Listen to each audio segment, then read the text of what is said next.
good. It takes 20 minutes, 30 minutes, 40 minutes to really get rolling. It takes about 45 minutes to really get into it, to really get going. The first 10, 15 minutes are rough, you know, because you don't always want to talk.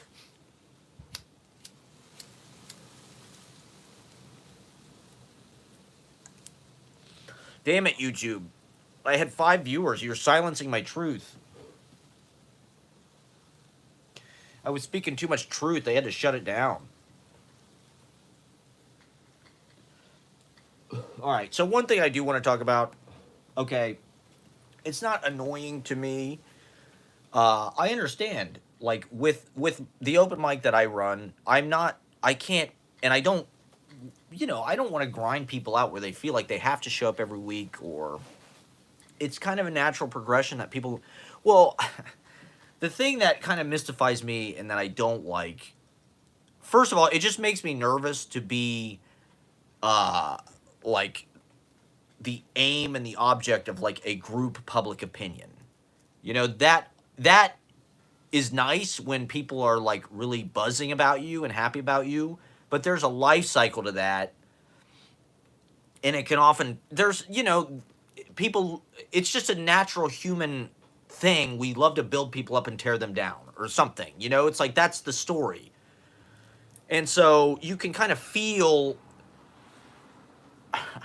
to me, I have been doing parties, poetry readings, music shows, etc., etc. I'd say on average, hosting and booking once. I would say on average, probably every 2 weeks for 10 years in New York City.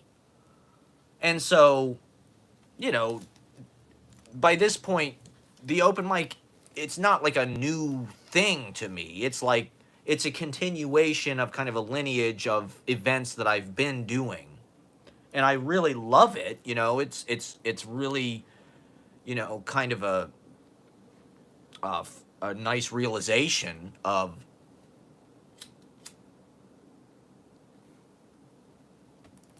you know, I just want to. I like artistic community. You know, I'm not always good at like the interpersonal relations on a one-to-one level. I get kind of, you know, I'm seeing more kind of the big picture of the group or something, or like that's kind of like it's easier for me.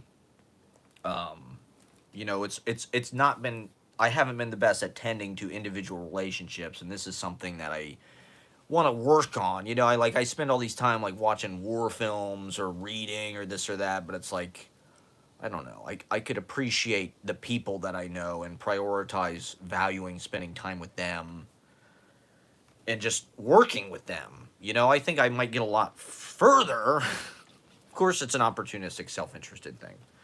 Um, if I actually spent a lot of time with other people, like working and,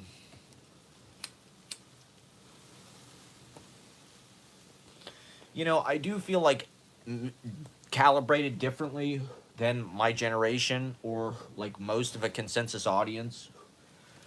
But I don't like the predominant culture. I don't like the people who are famous for the most part. I don't think that it's like just because we have a pop culture doesn't necessarily mean we have to even pay attention to it. You know, is Hollywood putting out anything that's worthy of respect as like an artistic piece? Like maybe some of the prestige television, but apparently peak TV is over. Last night's Emmys represented the end of peak TV, apparently, according to the New York Times. Who knows what that means? Who knows what's next? I mean, it seems like these streaming services are just going to become cable channels. So it's like instead of getting a cable, it's like you've got Hulu, you got Paramount, you got Showtime, whatever the fuck. And so I don't know. I just don't like part of, and this is part of like the in out cycle or the hot or not cycle. It's like the thing that I don't like is I don't like the feeling that I get from people when I see them or when I go to other events that like I'm some figure from their past who, oh my God, I haven't seen you, I haven't seen you forever, or, we haven't been to Easy Paradise in forever. What's it even like now? It's like, first of all, it's been like 3 or 4 months or something. That's not a long time. And second of all, I mean, like, that is the center of my world, really, as far as like artistic headquarters. It's like, especially for the first year, my priority is definitely to like keep that show running, keep it as, successful as I can make it. And so just because I don't, it felt like people were, I am all for everybody reading everywhere and like being friends and all of this, but it felt like people were going to other things and like turning against me. Like they would come to Easy Paradise, they'd do their first reading there, they'd be stoked about it, they'd write poems about it. And then they'd go to like Pete's or they'd go to something else in fucking Bushwick or whatever. I won't name names. And then they'd see, oh, wait a minute, this is actually where like the cool, sexy people are who are serious about poetry. And that Matt Proctor guy is actually like, some kind of fucking creepy whatever. I don't try to ride the trends, like everybody in fucking Brooklyn does. I don't try to like pretend that I'm some kind of super, whatever is trending right now. I just try to do the best show that I can do, really, and make it a variety show and make it as diverse and good as possible. I think New York needs it. That's my view of it. It's like New York is a major world cultural capital. Downtown New York needs a weekly cabaret showcase for the best of the best people. There should be 2 or 3 or 4 every night, to be honest. They should go to 5 o'clock in the fucking morning. But we live in this terminally professionalized corporate landlord BlackRock world where people have to work every fucking Tuesday, so they have to go home at 10 o'clock. This is one of the reasons why I started hanging out with comedians, because I don't know what it is what the difference is with the comedians and the poets, but the poets all have to go to work. The comedians will hang out all fucking night. They're always going to get pizza, hanging out after the show. The poets usually have to like leave at 10, 10:30, 11. Maybe that's why they're more responsible, mature people or something. But, God, thanks for fucking me over, YouTube. I had 5 viewers, now I've only got 1. I don't know why my stream cut out right in the middle. So, yeah, that's just a feeling that I get when I go to stuff. People treat me like I'm,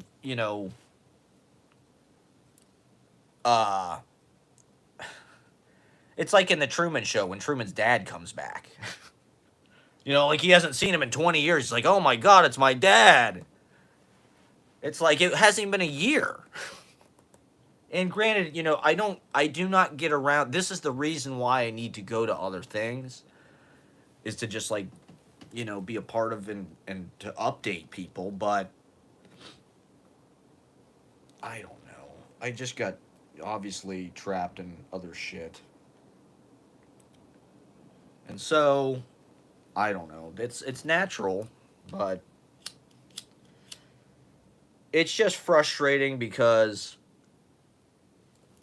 my whole life in poetry, I felt like a bastard, and like I just kind of like have no home. I have the only like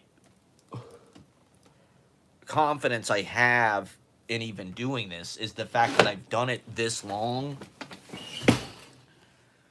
I'm interested in it. I know enough about it. And when I read at open mics and shit, people will refer to me as a poet, or, some people are kind of you know, they treat me as if I am a poet. So that's why I feel like, not because of any kind of institutional validation or blurbs or endorsements, which, you know, to be honest, that's really the lifeblood of poetry now. Is like, who are your blurbs? You know, who is your lineage? Lineage just means whose ass did you kiss to get them to say something nice about your book. It's just a game I don't know how to play.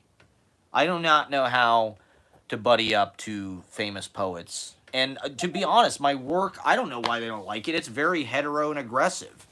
There's an undercurrent of violence. Like, it's not, like I said, it's not trending. It hasn't been trending. And maybe, you know, one of the things is like, I do take it personally when people don't book me or publish me or slight my work, you know, because I'm not going to change it for anybody. And I don't see a whole lot of people who are doing what I'm trying to do. Jay Gaunt maybe is one of the few people. He's good at it. Me, I'm not trying to hit people in the body emotionally like most poets are with every fucking line. Or really even ever. I've started to do that a little bit more because it's what people like. That's what people go to poetry readings for, is what I'm finding. They go to it as like this secular kind of like emotional like uh gospel or something. You know, it's like uh whereas like me, it's like I am trying to just do what you know, I definitely feel like a typical product of like a media childhood, that I like do every kind of art. And so like my poetry is really like me doing everything that I would do in a movie, a music, stand-up comedy, poetry, novel, you know, life, living, thinking. I want to just put all of that into my poem that goes on and on and on. It's all of those things, right? So rather than writing a movie, directing a movie, I just put the notes into my poem. It's lazy. Nobody buys it. This is what I'm saying. Nobody buys it. No one really publishes me. When they do, it's usually some, you know, like if an Instagram poetry account published me on their Instagram, it probably would not get that many likes, because it's not this super tight prose, um, you know, like, I don't know, you know, I think as a writer, it is very hard to perceive how people are taking what you're writing. It is hard to perceive how people are reacting to what you're doing. I know that everything I write down for a reason. Anything that I read, generally at a reading, I will read because I think it's worth saying. Uh, I don't mean to make my live stream an endless, like, but it's like, what I do is, it doesn't fit into a neat package. And there is an element of it that's like, there are soft parts, there are weak parts, there are endings that are not endings, there are uh, lines or words in there that, like, why is it in there? That's not that good. There's a lot in there like that. Most of it is like that. Um, but my work is an attack on this fucking society. Every goddamn thing I do, we're declaring war, men, god damn it. My work is a complete assault and a massacre of the white supremacists' grammar. Fucking, I want to sound like basically the people who I come from sound like. People I grew up listening to, my friends, the way that we talk, the way that we think. and that includes pop culture and people I hear on the street.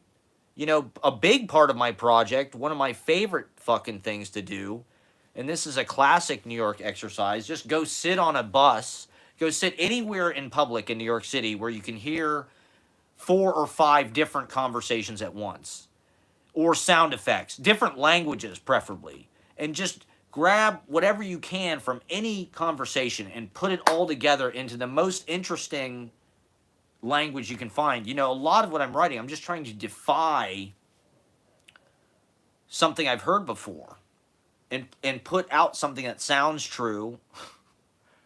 That's almost like sleepwalking thinking or somnambulist thinking. You know, it's like dream speech. You're trying to that's kind of what stream of consciousness, but it's like dream speech. You know, it's like how the little guy talks in Twin Peaks.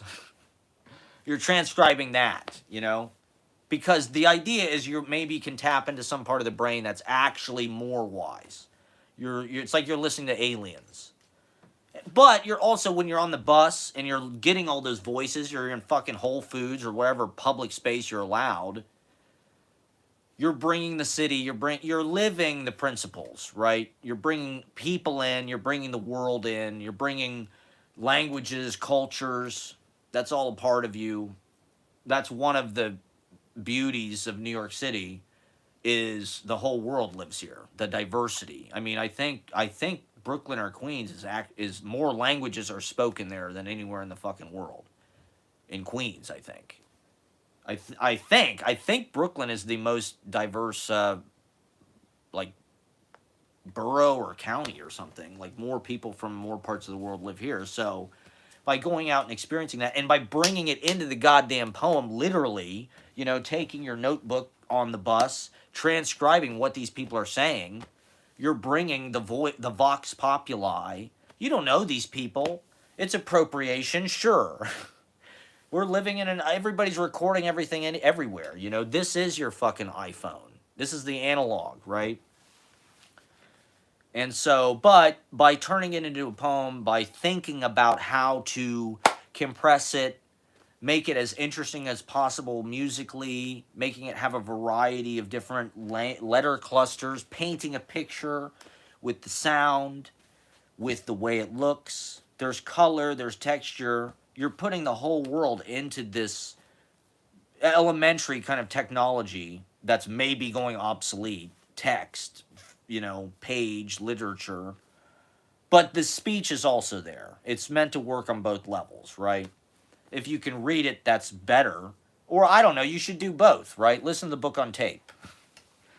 That's what I try to do with my videos, is show people what I saw that's in the words, that's in the alphabet, that's in the letters, right? So, I'm serious about what I do. Maybe I do just have this whole convoluted method that's like all bent out of shape because I never had a real teacher saying, well, that's bullshit, don't do that. That sucks, don't do that. You have to make it mean something. You have to get goddamn published by the New England Review. You know, it's like, I know these people won't publish me. They're all garbage. They're the Martha Stewart Living of fucking academic bullshit. And I wipe my ass with the Kenner University. I mean, they're serious, but they're complicit with what is happening. They all have jobs. They all order takeout. You know, I don't know. To me, living poetically, living as a poet, that's what is the most important. And that, to me, is a moral thing. It is an ethical thing. Staying natural, not taking dirty money, not becoming a part of the big machine. And, I don't know, like, truth, right? The truth is what needs to be fucking said. And how do you stick to that? How do you live outside the law and not be a cliche? People just love cliches, you know? People, because it's recognizable, you know? Something like Scott McClanahan is recognizable. I haven't read his book. I'm sure it's good, but whatever. I don't want some Faulkner thing. for, West Virginia, and then, it's like everything is like that now. It's like, uh, I'd like to, but I don't know. Maybe it's just the writing needs to be better. I don't know. Um, it's a lot of times you just feel like you're flying over people's heads. With stand-up comedy shit.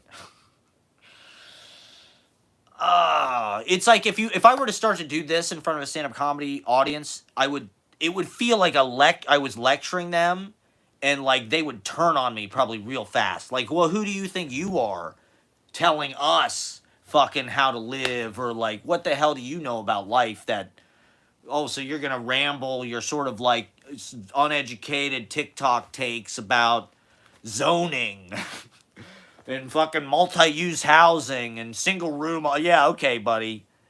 Just make us laugh, asshole. Do some dick jokes and roast that guy for being, minority or whatever. Make some jokes about his race. You're a fucking, we don't want to hear your fucking, so I don't know. I was watching this Janine Garofalo clip popped up on my TikTok. I think TikTok is an anti-imperialist. I do think that it's like a psyop. I do think China's trying to overthrow the U.S. government, and I think it's good. They're radicalizing people, and half the videos I see are just like, wow, the United States sucks. It's really, the food is terrible, and like it's extreme. There, you can't afford a place to live. Like, just it really sucks, right? Like everything is kind of and I think that's good. We need that. People need to know like what a fucking nightmare it is. I mean, if it's a land of extremes. If you want to work your fucking balls off and take HGH and be huge and cheat and do whatever the fuck you have to do to get rich as fuck and die of a heart attack when you're, then by all means, America is the country for you. But I don't know. I want like a long, peaceful life in my rent-controlled apartment where I publish my poetry chapbooks and host my open mic and live stream to 2 people till I die. And then they discover my work 100 years after I'm dead, and they're like, oh my God, this guy predicted everything. We should have gone back to SROs. We should have gone to multi-use housing. Matt Proctor predicted all that. I don't know. I'm learning to trust myself more as I get older, because I'm like, shit that I was bitching about 15 years ago, I was right. So yeah, this Janine Garofalo clip popped up, and I do remember seeing Janine Garofalo's stand up on Comedy Central in the 90s. She wore cool clothes. She was like grunge looking. She looked like fucking Courtney Love or something, style wise. It was like contemporaneous with that. And she was reading out of her notebook, right? She would just go to her notebook for her next bit. I loved that. I thought that was super, because that's kind of the scary part. You're going to forget your lines or something. And so the fact that she just went to her, that's such a poet, right? Poets always have their poem, almost always. Some of them memorized, like we were saying. But to me, that's the safety of poetry. That's one reason why I really was able to do it more than other stuff, because it's like you've always got the paper. You're never going to forget your lines necessarily. This is a reading we did at the Tip Top, which is a bar in Bed-Stuy. I think this is 2017. We did it 2 years in a row. We did it 2016 and 2017. And so I have episodes about it 2 years in a row. And it's an amazing venue. It's really a classy place. I love this place. It's got soul, fucking big time. But, okay, so yeah, this Janine Garofalo video, it's a stand-up from the night. She's talking about body shaming and shit, right? Her whole thing is like this, and it's like, yeah, I loved this when I was fucking, watching Comedy Central when I was 10 years old or whatever.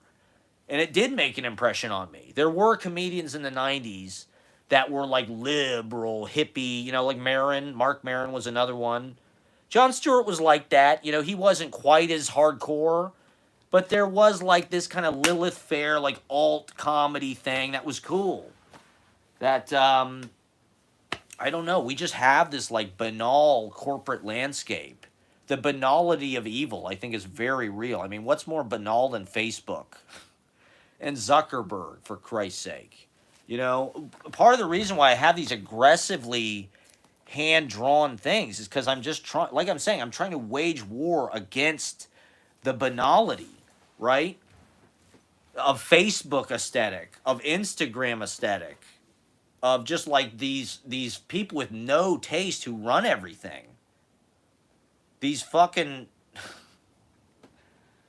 people with absolutely no style, no riz whatsoever in the society, running everything.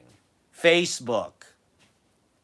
The best social media app is Letterboxd. I think we can all agree. Letterboxd, number one social media. Get off all social media but Letterboxd and TikTok. Film. It's the future. YouTube, TikTok. They all know that video's the future. They fucking know it. We're already there, I guess. But,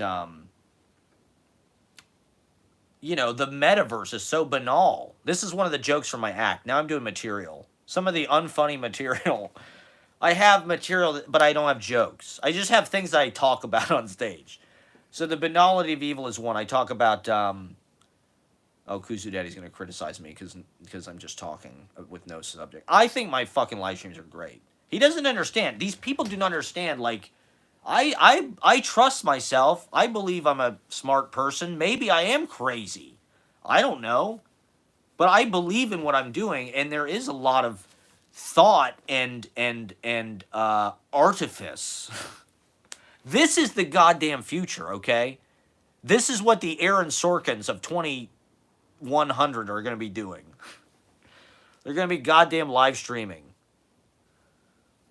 from everywhere. Everybody's going to be live streaming all the time. Just really, it's all going to be, everybody's going to be equally famous and talented, and everybody's going to get to develop and learn to be artists. You just find something within you that works. That's what I feel like is so unfair about these universities, is like actually learning how to do something is like a hard scrabble, like brutal process. And so just them handing out a fucking degree after 2 years or 3 years of somebody doing something, and they get paid vast, like law school, right? The difference between a paralegal and law school. A lawyer makes a lot and gets a lot more respect in society. And I don't know. Maybe that's a bad example. But I don't want to. I do think that I like learning from the streets and open mics.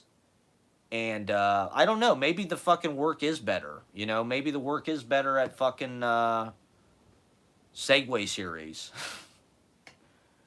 Or the Kelly's Writers House. Or what's the one at NYU? What's the one on fucking 13th Street or whatever? You know, maybe that is the spot. I don't know. Maybe I should go to the 92nd Street Y and just read whatever the fuck they're reading. Just surrender to the academy and just give up this farce of a rehash of a punk. It already happened. I don't know. I think the internet is such a great place to be DIY. It had a DIY spirit, and it can help. I idealistically, ideally, it could help DIY. It could help you spread your local house show or whatever. I mean, the reason why we have such resentment toward the boomers is because we are just not given a foothold to live, right? The Slooge is a good example. We started this thing. It was beautiful. It was a community. It gave a lot of people, beauty and meaning to their lives. It was helping them realize themselves. And it gave them, it created this beautiful garden of moments but it was too loud and the floor was falling through. And if fucking the floor falls through and there's 40 people downstairs, we're going to get sued. We're going to get sued. You know, we don't have insurance. You know, there could be electrical fire. People are smoking in the basement. It's like, you think in the fucking 60s, you know, they were living in the shell of what had been built in the early pre-war, right? Pre-war. This is something I want to talk about, pre-war. You know, like danger, I don't know. It wasn't dangerous. People are just like over, it's a safe parent thing. The boomer just want to protect every fucking thing. Safety over parenting. Just let us do our thing. Let life take its course. Let us just have space. There's this beautiful public space down near Wall Street. It's an indoor, it's got this amazing kind of white tile atrium. It's one of the few places down there, you know, really, the Midtown and downtown are the only places where I've seen that they even have these kind of indoor spaces that are heated. You can go and just sit in the winter. And I saw some shit from Occupy Wall Street there. That at Occupy Wall Street, they were doing these seminars that were like off Zuccotti Park. And they were in this fucking atrium. So, because it was a public space and it was indoors and it was heated. They're tearing that down, of course, right? It's beautiful. It's this really cool, kind of retro. And of course, they're going to destroy it because the people who bought the building will like it or whatever. You know, it's just like, it's crazy to me that tech people are supposed to be nerds. Like, they're supposed to be smart people that are like designing this shit. They're supposed to be like some kind of like exclusionary, like, oh, this is only for smart people. But the way that they're using it to guide our society is really dumb. You know, there's not good decision making being made, and our society's getting worse. The algorithm, right, was something I was complaining about earlier. It's like, you know, I've got almost 2,500 followers on the Easy Paradise Instagram. I haven't had a post that's been seen by over 1,000 people in like a few months because of the algorithm. Because they think that if it doesn't get a certain number of likes in the first 10 minutes, nobody wants to see it. And it's like, to me, Instagram, it's not this fucking popularity contest of visibility. It's more like a community message board. If I follow you, it's because I want to see shit like that. I just want to, it doesn't, they should just get rid of the likes. Just get rid of them altogether. And just show everybody everything you post. That's why you have goddamn followers. Otherwise, why would they follow you? They're following you so they see your fucking posts. That's why I followed this person. Not so you can choose which posts I see. I don't know. Apparently Instagram is dead. I just got followers. So, you know, for me, it's like the one thing I'm building with this open mic is like my Instagram presence. So it's like the one value I've been able to build, but it's like, what am I going to actually, is it going to get MySpaced before I actually can be able to, I don't know. What should, you know, it's something that I just don't know what to do. It's like, it's such a horrible part of our society that this Instagram plague that we have to participate in, but it should be like a really fun, like, hey, I get to share pictures. I remember when I was a little kid, when Game Boy Camera came out. Game Boy Camera was sort of like a Talkboy thing. It was the first thing that was really like that, where it's like it hooked into your Game Boy and was literally like a fucking black and white, like primitive digital webcam type thing. And it was sort of like a precursor to fucking cell phone camera, really. It had a badass looking image, but it was very lo-fi. You know, it was black and white and big pixels. But it was like you had a fucking camera in your Game Boy, you know, for a, you know, I was 12 or something. It was not easy to get a camera at that age. It was still film and getting film developed. So to have like a digital thing you could just take pictures seemed pretty exciting. And I remember fucking Pokemon, whatever that fucking Pokemon game came out on Nintendo 64. The whole point of the game was to take pictures of the Pokemon. And I thought, you know, that actually sounds pretty fun. I would play that game. I love taking pictures. There is an element to it that's almost like hunting, except you're not killing anything. You're going out, you're finding a thing, you're seeing it, you're getting your scope, you're capturing it, but it gets to live. And, you know, I think Instagram, as a kid, before Instagram, before cell phones, that kind of shit was super exciting to me. Like, oh my God, I could get a Game Boy camera and like take pictures of and share whatever. I could get, you know, Pokemon fucking game is like about taking pictures. I want to be, you know, now it's like nobody, I feel like nobody wants to share. I wouldn't share hardly anything on Instagram that's like real pictures just because it's like, are people going to like it? Are they not going to like it? How many impressions am I going to get? Is this person going to not like it? You know, well, if they didn't like my post, fuck them. They don't support me. Well, it's war. You know, Instagram creates so much interpersonal conflict that's not there. At least that's kind of how it seems. It's just, maybe just for me. Maybe I just can't handle it, but, uh,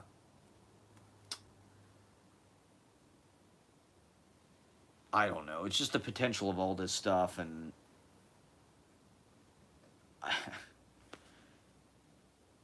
maybe I don't know. I don't know how to make it more interesting content. Maybe I should have some kind of script or fucking outline or something. I don't know. Everything's gone to shit. Pre-war, I was talking about pre-war. Well, because in New York, the thing that everybody looks for, like the best quality thing you can find, is pre-war, right? What the fuck happened in the war that everything after is shitty? You know, that's what I'm wondering. It seems that way with everything. You know, it's just like anything before World War II, it's like they knew how to build it. Even when you look at the planes and the fucking, watching all these World War II movies, look at the uniforms. These guys were fucking styling. Their hats, you know, they all had these snazzy angles. They had these great, you know, this is one reason why I shop at the Army Navy store. Because it's just like all the clothes fit, they're crispy. Like it's always a nice, maybe I just have some kind of weird military fetish that I like. I've always wanted to make a war movie. I don't know why, but yeah, it was like the planes in that war seemed like they had, you know, things back then seems like they made a practical sense when they designed shit. That's why all these buildings and stuff, the radiator, steam radiator heat is a great example. It's a very elementary system. It's just a boiler and it sends the steam up, and the steam, you know, it's not like a fucking furnace, it's not natural gas. It's a, you know, it's a smart way to design that, right? And then something happened after World War II that just like everything got crap. I guess it was like they exported the manufacturing, right? When I was riding over the train over the bridge yesterday, I looked out and I saw the Brooklyn, where the Brooklyn Navy Yard had been, right? New York used to be a port.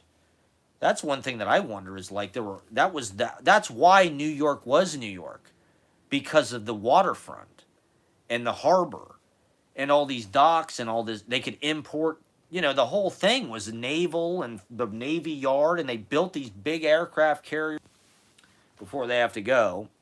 And it's like, that was in Brooklyn. That was in the Navy Yard. There, you know, it was a port. It was a big town. Now it's decommissioned, right? There's no waterfront. There's no docks to speak of whatsoever in Manhattan. That's all moved to New Jersey and shit. You see all those cranes and shit because it's all these big cargo ships, but they moved the manufacturing out of the city, right? And it's a Rust Belt city like anything else. I don't know. It's like there is something about like tactility, maybe. Now everything is a fucking screen. It's all just swiping.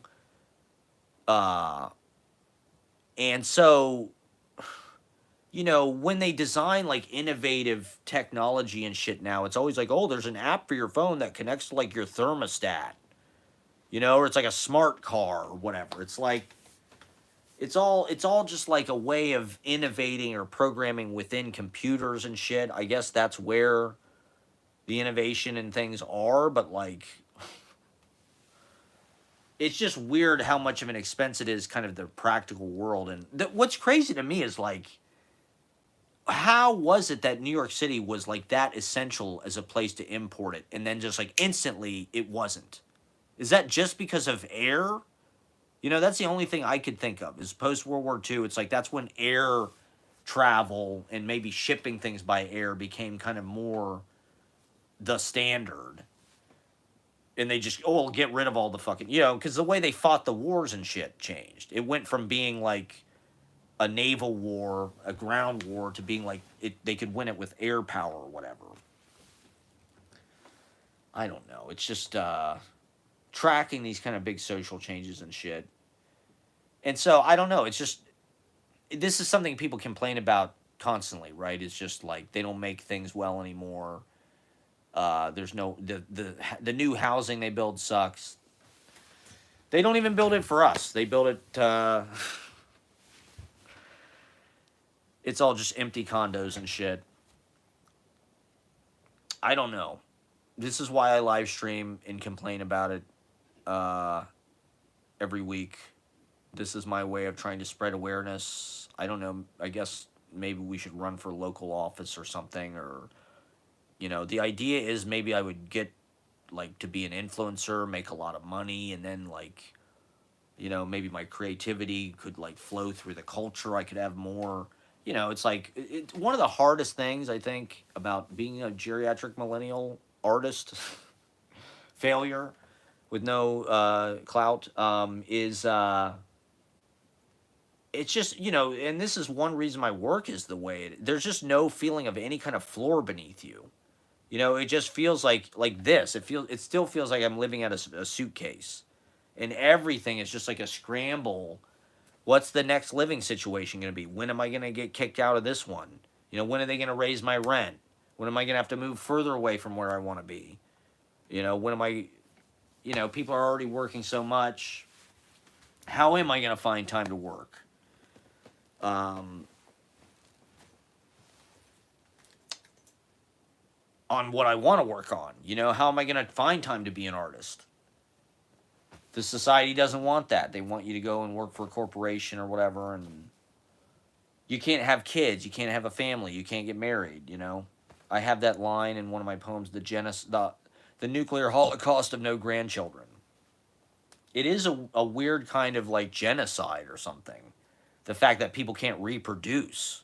People can't afford to reproduce. That's almost like just killing an entire generation or something. It's like a pre-abortion. And I don't know. It's like, when are people going to start to actually fucking fight back? The pandemic felt like it was sort of a moment of relief. But it's just like things are getting fucking worse, and I don't know. I try with my limited bandwidth, my little AM radio station here, to like try to fucking, you know, fix it. Yeah, so let's talk about World War II films. What did we watch? What was the most exciting? Okay, Wind Talkers. I should talk about Wind Talkers. I don't know. It got bad reviews. Okay, we did watch Pearl Harbor as well. This is something I want to talk about. Pearl Harbor, because as I'm watching Pearl Harbor, I'm like, why the fuck did they make this movie? It came out Memorial Day 2001. 3 months, basically, before September 11th. And as I read something Oliver Stone said the other day, where he was like, by the time when Saving Private Ryan came out, he was like, there was this kind of reassessment of war and World War II and how Hollywood portrayed it. And by the time September 11th happened, he said people were ready to go back to war because of the way Hollywood had portrayed how its attitude were, you know, it was far enough from the Vietnam War that, like, and far enough from World War II that people could start to see it again in this kind of, like, heroic way. And wow, these men, you know, the way that they are treated, you know, these guys didn't talk about their experiences. You know, there was a reason why they didn't talk about them. And it's, I mean, it's not that they, I don't think it's that they weren't proud of what they did, but, like, I think it was dark, right? and to be avoided, ideally, right? That kind of human behavior. It wasn't something to necessarily be celebrated or glorified, even though they fought and they were the greatest generation and won and whatnot, and thank God they did. I'm not saying that's not a heroic thing, but I think even they downplayed their heroism. They don't want to talk about it. They don't want they you didn't even know they had a Purple Heart or whatever, because it's dark, you know. And one of the things when Saving Private Ryan came out, it said the Department of Veteran Affairs established a 1-800 number for veterans to call whose PTSD had been triggered by the fucking movie. And a lot of them said it was like living through it twice. It was so accurate. It's like, I guess it's cool that they put that on film for people to experience in a sort of vicarious way, but I don't know. It's kind of weird. It's like a snuff film or something almost. I don't know. But in any case, I think Pearl Harbor is probably the best example of that, where I'm like, why did they make this movie about us just getting our ass kicked? Pearl Harbor, there's no even battle. It's just like we get attacked and a bunch of people die. It's not even like, so I'm like, why did they fucking make this movie? And I'm like, well, it's basically the ultimate version of what Oliver Stone is talking about, where it's like, it's about these super good-looking people. They got the best-looking people they could get. That was, Michael Bay, I think, is somebody who you have to talk about in sort of the Illuminati, Epstein, apocalypse conversation, because I do feel like he shaped a lot of public perception of how the apocalypse looks and that we should expect apocalypse. He made the movie Armageddon, right? And that whole era, he made The Rock, these kind of disaster films. Armageddon was kind of the most badass version of that, with the buildings falling down, those vivid mid-90s portrayals, Independence Day, Deep Impact, of the fucking end of the world and shit. And so Michael Bay directed fucking Pearl Harbor. What did he do after Armageddon? He later went on, now he does Transformers movies and shit. He's the ultimate. He also directs the Victoria's Secret commercials. Back when it was sexist and run by Epstein and, toxic and running the culture and shaping how women thought about their bodies. On a mass level, Michael Bay was directing the commercials, so you can thank him for and it's like male bimbo cinema. It's action, it's sex, it's explosions, it's guns, and so Pearl Harbor is all about it's about us being sucker punched, right? A sneak attack, basically. And then what happens? It super glamorizes Josh Hartnett, Ben Affleck, and Kate Beckinsale, the hottest fucking people. It looks like an Abercrombie. I mean, they got the Victoria's Secret guy. I mean, what could be more glamorous? These fucking people sucker punched us. We're gonna join. We're gonna go kick their ass. Get us over there. We also watched the movie 1941. I don't know if I should say this on the live stream, but they say the word Jap more times than any other movie ever. And in 1941, they say it a lot too. And this movie came out 3 months before 9/11.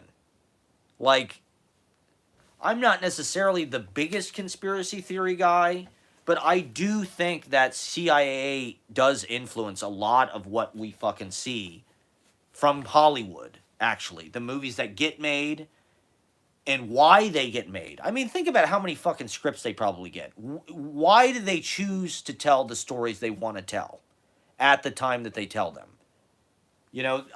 They want to shape public perception. And so Pearl Harbor, I can see it's basically, like I had a line in my poem, Saving Private Titanic. It's like a combination. They took Saving Private Ryan, the glorification of these World War II heroes. They added sex. And then Titanic, Doom, doomed young hot sex, right? Young people dying, Romeo and Juliet style, at their hottest, at their peak of hotness. And they probably thought maybe that would be box office success. Maybe they probably thought Saving Private.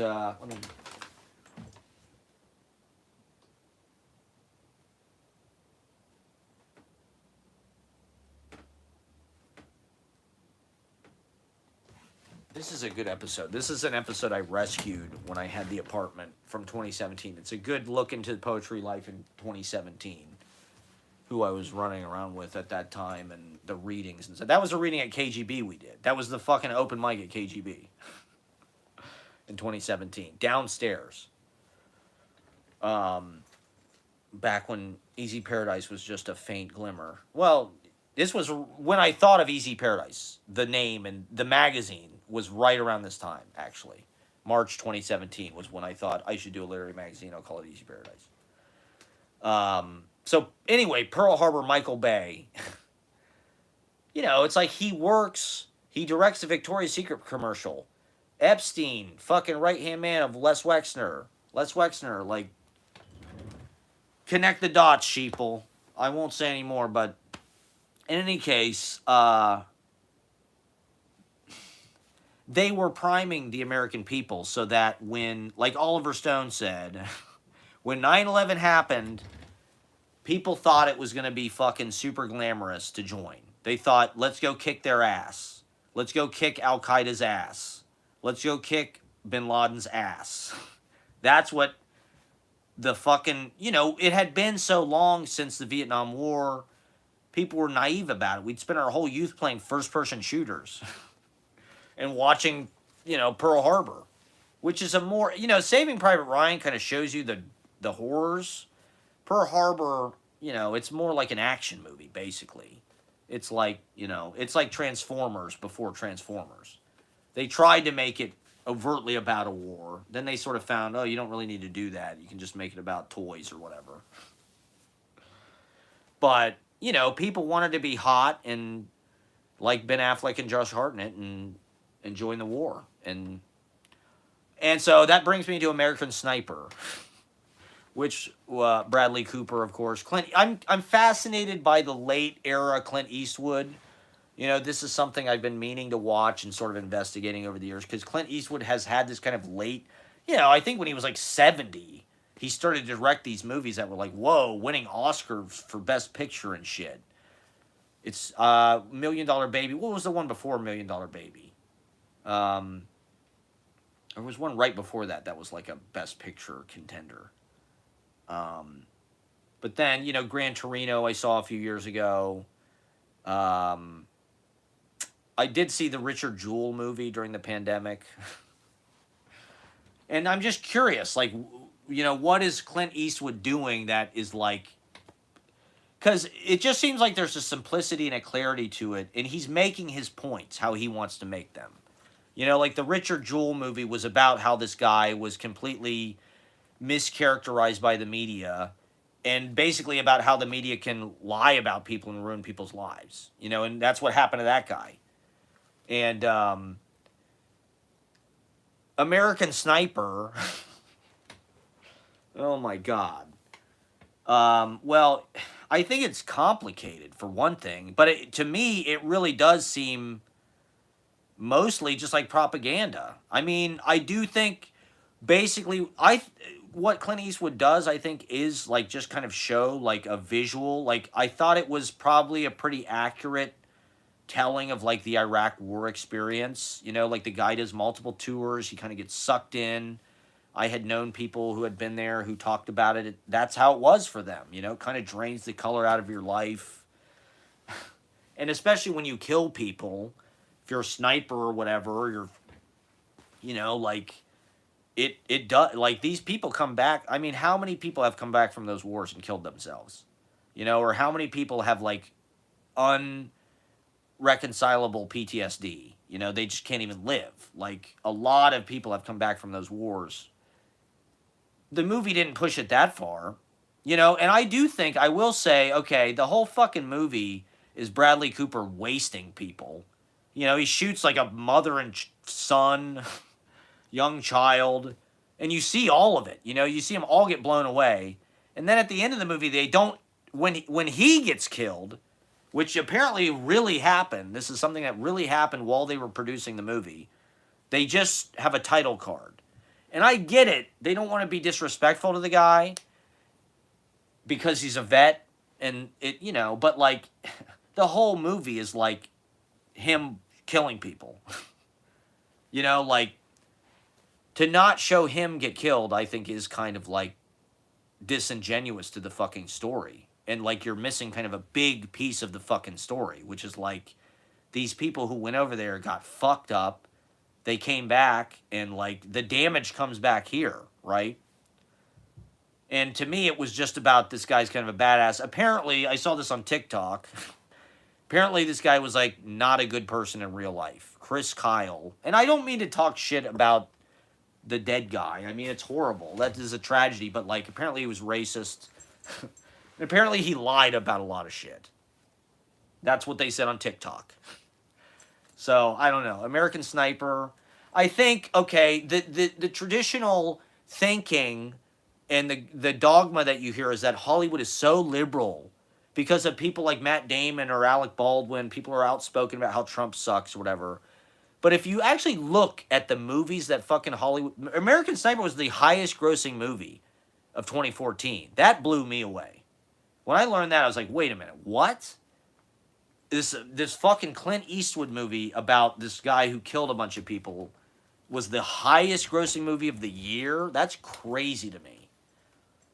And that's kind of, I don't know. It was kind of just, I mean, it definitely isn't totally like, it's realistic about what it was like and, you know, the darkness of what that life is. But I don't know. It also, like, it just shows these guys clocking in to kill people.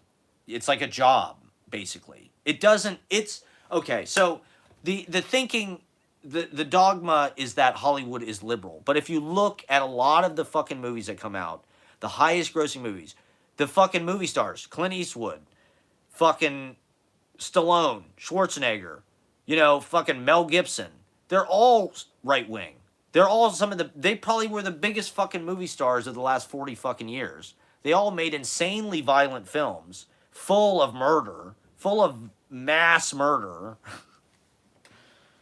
And we're supposed to believe, you know, who's the biggest movie star now? The Rock. It's like, it's all action. It's all killing. It's all guns. It's all pro-military. It's all, a lot of fucking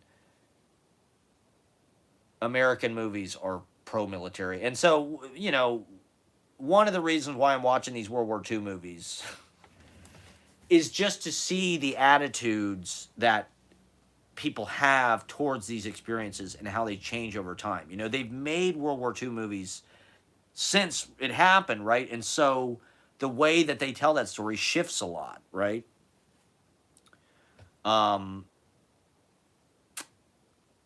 Patton, I thought, was a little bit too, he's like Trump. Patton's like Trump. You know, it's like he gets criticized for being a little bit too honest, for kind of being outlandish, the way he dresses and stuff. Like, I don't know. I thought that movie was definitely pro-war as well. You know, like, that's why I liked Wind Talkers. I thought Wind Talkers kind of had the best mix of, like, it had realistic action scenes that, I mean, it's John Woo, right, who directed The Killer and a lot of these Hong Kong action movies that are like, and Face Off with Nicolas Cage and John Travolta. Like, he's a master choreographer of kind of like combat scenes. So I was like, I want to see what his take on war. Plus, it's not completely white centered. I mean, like, it is like centered on Nicolas Cage for the most part, who's a white character, but like it does sort of tell the story about people who are not fucking white to some degree, which I think is refreshing. And true, you know, it's a true thing that happened. And it talks about the complexity of all of that. Um,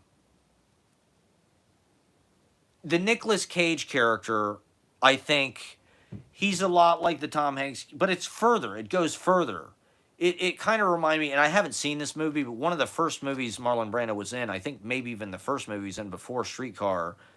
He's in a movie called The Men, I think, which is about a World War II veteran that I think lost his legs or something.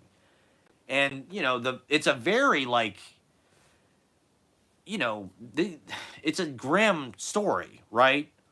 And so with these people who live through this experience, you know, uh, like this Nicolas Cage character in Wind Talkers, like there really is like a sense that like I don't know if this guy can go on living.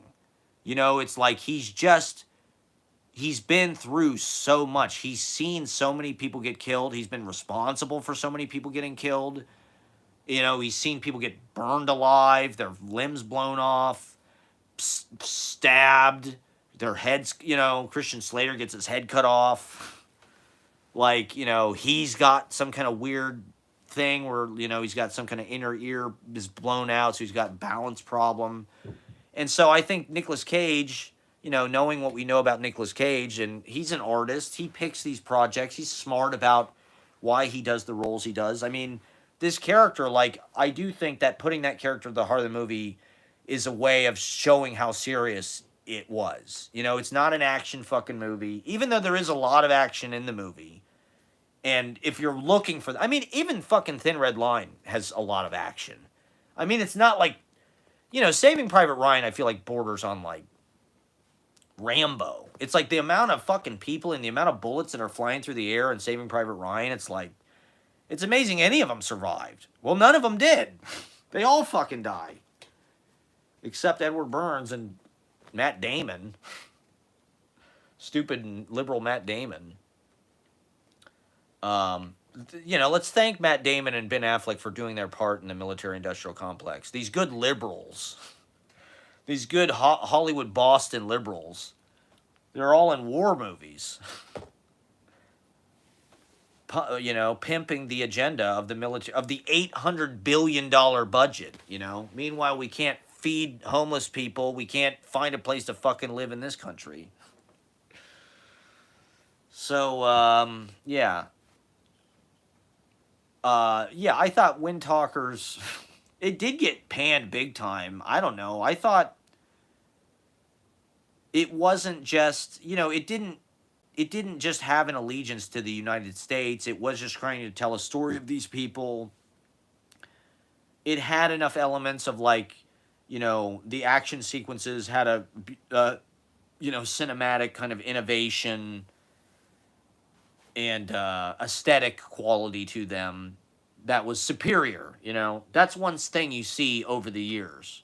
And Saving Private Ryan really was like the benchmark of like the realism. If you watch The Dirty Dozen, it's like you're not even seeing blood or anything. Or 1941. I should talk about 1941 as well. It's the other Spielberg World War II movie. That's not Schindler's List. 1941, I would feel is. I feel like it's not as bad as I would have been led to believe. Like the reputation of 1941 is that it's like this like embarrassingly unfunny movie that you can't even watch.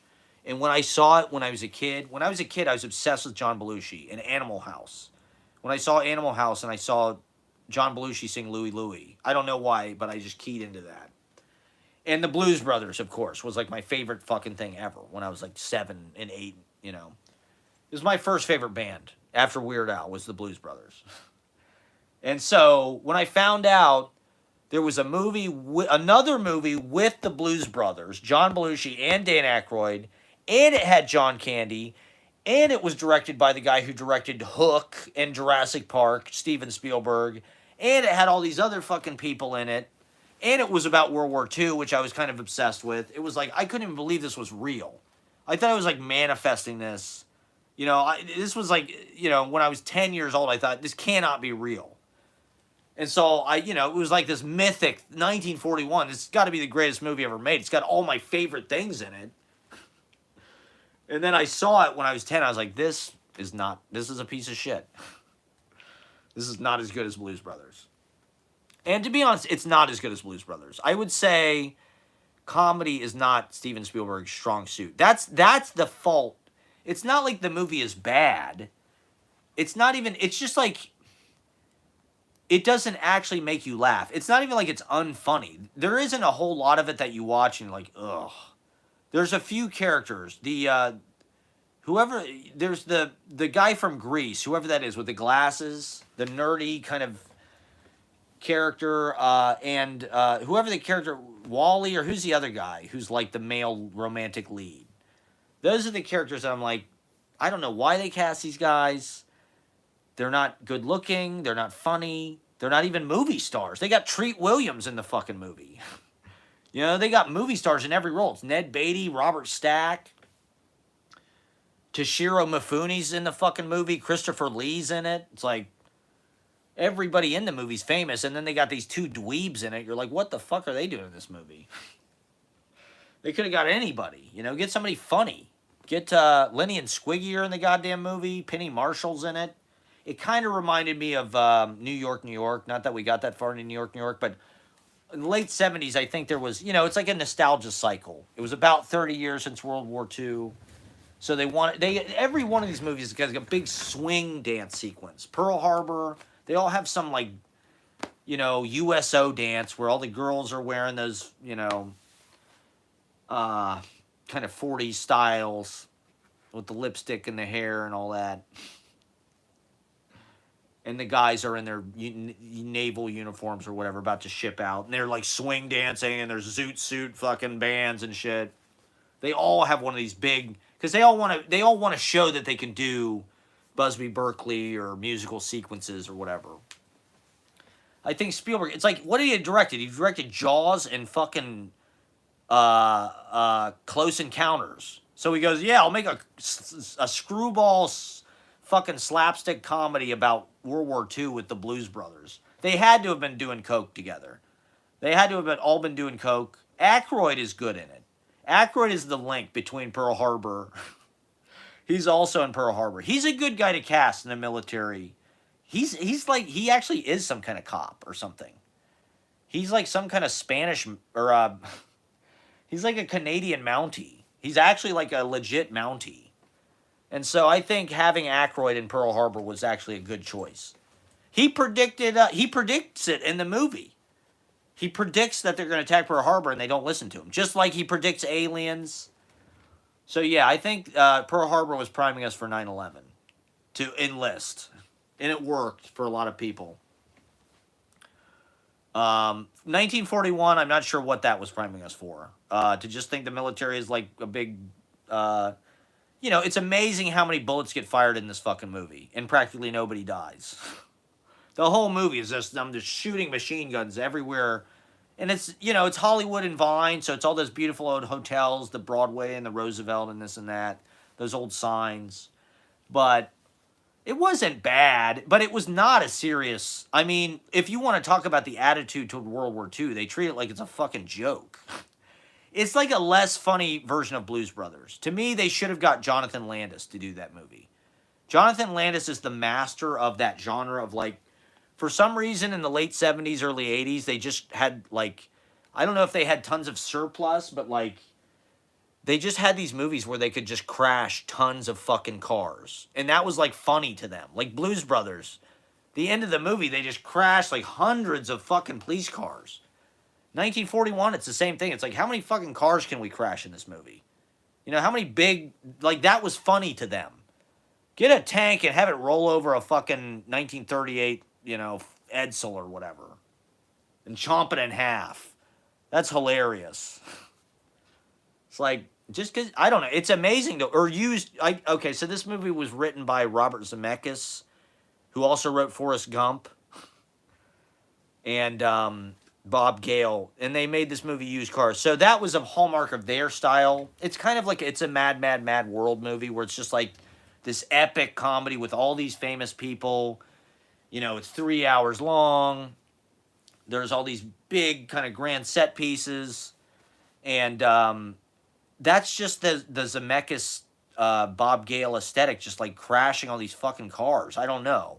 There is this kind of, it does add up. It does create like this kind of like hysterical effect, but um, it wasn't funny. Jonathan Landis would have made it funny.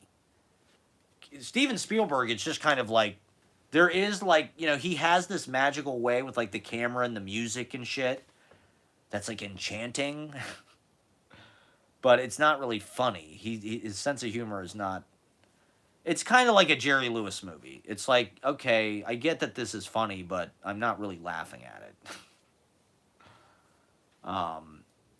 You can tell he probably grew up on that stuff. Like, what else? So 1941, The Aykroyd Connection. What other fucking war movies do we watch? Is there any other ones that I need to talk about? Oh God, it's just I've seen so many. They all blend into one. That's kind of the point of doing this, and I recommend this to people. Is like this is like a unit of study of the film festival, where it's like it's kind of an interesting panoplistic way of looking at this part of world history, where it's like by watching all of these different movies that were shot in all these different times. Patton, we watched MacArthur. It's like you're seeing the whole fucking war, and you're seeing different points of view on it. So it's like, but there's common things, like The Longest Day and Band of Brothers were very similar in a lot of ways. They're kind of about the same thing. They're like this paratrooper unit. It's paratrooping into D-Day. You can tell with Band of Brothers they had something going with Saving Private Ryan. They're just like, what if we could break off and just do like a series that kind of tells this whole story? MacArthur, we watched when I was sort of half asleep. Gregory Peck. It felt like it was just a total Patton ripoff, and they were trying to kind of make it poetic, but it was very like self-conscious about that, and it was kind of trying. Where Patton, the poetry of Patton kind of comes from. He literally said these things. When I first saw Patton in high school, seeing that speech about no poor son of a bit, no dumb bastard ever won a war by dying for his country. He won by making the other poor son of a bitch die for his. That whole speech really hits you the first time you see it. You go, what the fuck is this? This is, and it's real. He actually said that shit.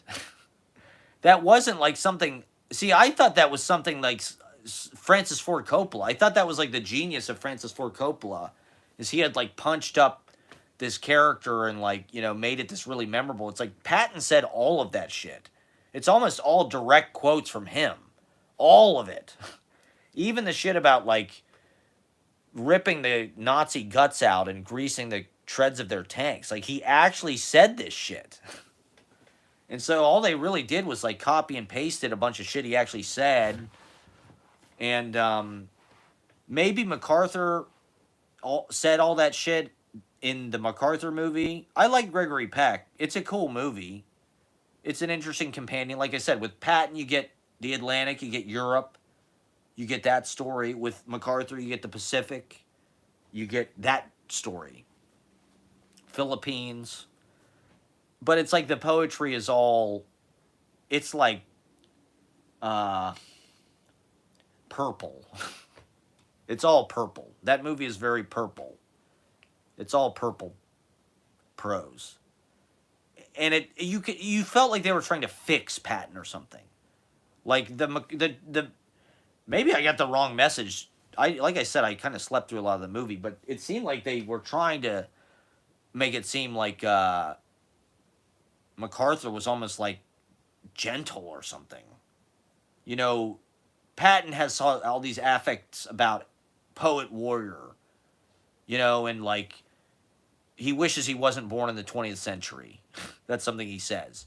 He kind of has this old-fashioned way of doing things and ideas about battle and how combat should be, that like the military of World War II was very more politically correct, is what we would say now. He, you know, the first time I saw Patton in high school, I didn't see the whole movie. I stopped during the scene where he slaps the guy. There's a scene where there's a guy in the infirmary who's shell shocked, really, and he doesn't want to go back to the front. He's complaining about his nerves. You know, he's just scared. And Patton goes, "This guy's a goddamn coward." And he smacks him over the head and knocks his helmet off. And he says, "You're going to the front." And when I saw that in high school, I didn't see the rest of the movie. I thought, Jesus Christ, you know, like war is just brutal. And I never want to be in the goddamn military. Like, that would be me. I would be the guy going, "Oh, I'm scared. And, you know, I don't want to go back to the front." um, and then Patton would slap me and call me a coward. But you know, if you watch the rest of the movie, you see he gets reprimanded, and he actually loses his fucking command because of that incident. Because the army at that point was this kind of, I don't know. That's an interesting thing about watching these movies is you're seeing a lot of it was kind of decided by data and shit. You know, they get these orders that are based on their intel, and they already kind of know the outcomes maybe of what's going to happen just based on the numbers and shit. Um, Patton wasn't really like that. He was kind of more of a, they call him old blood and guts, right? He didn't like the 20th century. It was too politically correct. It was too kind of I don't know. You're just playing a role or something. He wants to be sort of a poet warrior and the sting of battle. All Americans love the sting of battle. And I mean, talk about some fucking propaganda. Jesus. Um, what else? Was there another fucking World War II movie I watched? There had to have been. I don't know. I think these movies, it's such an insane situation. The way that they're all just, you know, pushed. They're all trying to kill each other. They see the other guy, they got to kill him. You know, it's just insane. It's the ultimate, I think, slapstick. And like, you know, if you watch like Buster Keaton movies where it's the cops, right? That movie where it's all these cops chasing him and shit, or like a pie fight. You know, that's like kind of combat is like the tragic pie fight. You know, combat is like it is this hysteria and this like driven by, you know, anger and kill the other guy before he kills you, and it's a fight, but it's like the stakes are as high as they could possibly be. And I mean, especially in World War II, it's just like the amount of ways you could be like gruesomely killed. You know, you could step on a mine, and Wind Talkers, this guy's got a flamethrower, and his flamethrower gets shot, so it explodes, so he gets immolated. You know, the guy gets, so Nicolas Cage has to shoot him to put him out of his misery. The guy's burning alive because his flamethrower exploded on his back. So Nicolas Cage has to make the hard choice and just shoot the poor bastard. This is why, you know, he had to die. He had lived through too much. He had, you know, I don't know. I hope to God that we never see that again. And you know, I'm glad that I'm too old. In the event of World War III, which, well, I mean, I think that's one of the reasons why I'm watching all these movies. Because it's like, it does seem like it's possible we could be on the eve of, you know, another World War type situation. God forbid. But, you know, watching these movies is a way of studying history so we don't repeat it.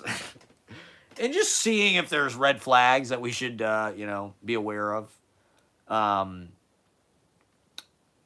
You know, if there's any kind of history doesn't repeat itself, but it rhymes. If there's any rhymes, you know, if there's any. This was BHQFU poetry reading did at the Brooklyn Bridge in 2017. That was super fun. I did my performance arts pieces. I Have Wasted My Life. Negativity Meditations 1 and 2. I Have Wasted My Life. You Must Change Your Life. We're always wasting our lives. I tried not to waste my life. That's why I'm live streaming. It's like the live stream is just we're trying to shovel water out of the sinking ship with like a bucket. That's my live stream in my TikTok videos, in my poems. It's just my little bucket. I'm trying to shovel the water out of the Titanic that we're on with my Bic G2, my Pilot G2s. This is brought to you by Pilot G2s. This vodcast is brought to you by Pilot G2s. Accept nothing less. The pin of champions. Okay? The pin of champions. What the fuck? Yeah, so we're just trying to prime ourselves for World War III. That's why we're watching Pearl Harbor and all the other propaganda, because when the shit goes down, I'm going to go fight the bastards. I'm going to go kill them. We're going to go kill those Ruskies and those Chinese. We're going to go over there. We're going to kill, kill, kill. All right? That's why we're watching all these goddamn movies. We're getting hyped. We're priming ourselves to be ready for the ultimate showdown. World WWII. Hey, it may have already started, okay? It may have already fucking started. You don't, you know. What else? Well, the other reason why is because when I was a kid, I was obsessed with World War II when I was in 4th grade. And so, like, a lot of the things, it's like revisiting. It's a nostalgia loop. It's it's just like, why was I so into this? I think it's one of those things like the Titanic, where it's just like, it's the ultimate nightmare. Like, if you're an anxious person, it's just like the ultimate, like, bone to chew on. Where you're just like, oh my God, could you imagine being on fucking D-Day? Being in the boats, and you're seasick, and there's times Sizemore, and he's puking, and he's putting chaw in his mouth, and you're about to fucking get your face blown off by an 80 caliber or whatever the fuck it is. It's the ultimate anxiety walk. D-Day. The ultimate anxiety walk. Okay, is there anything else I need to talk about? We talked about WWII. Was there any other films? Like I said, Letterboxd, the #1 social media app. We need to do... I would give Pearl Harbor a thumbs down. I'd give... American Sniper a thumbs down. Way down.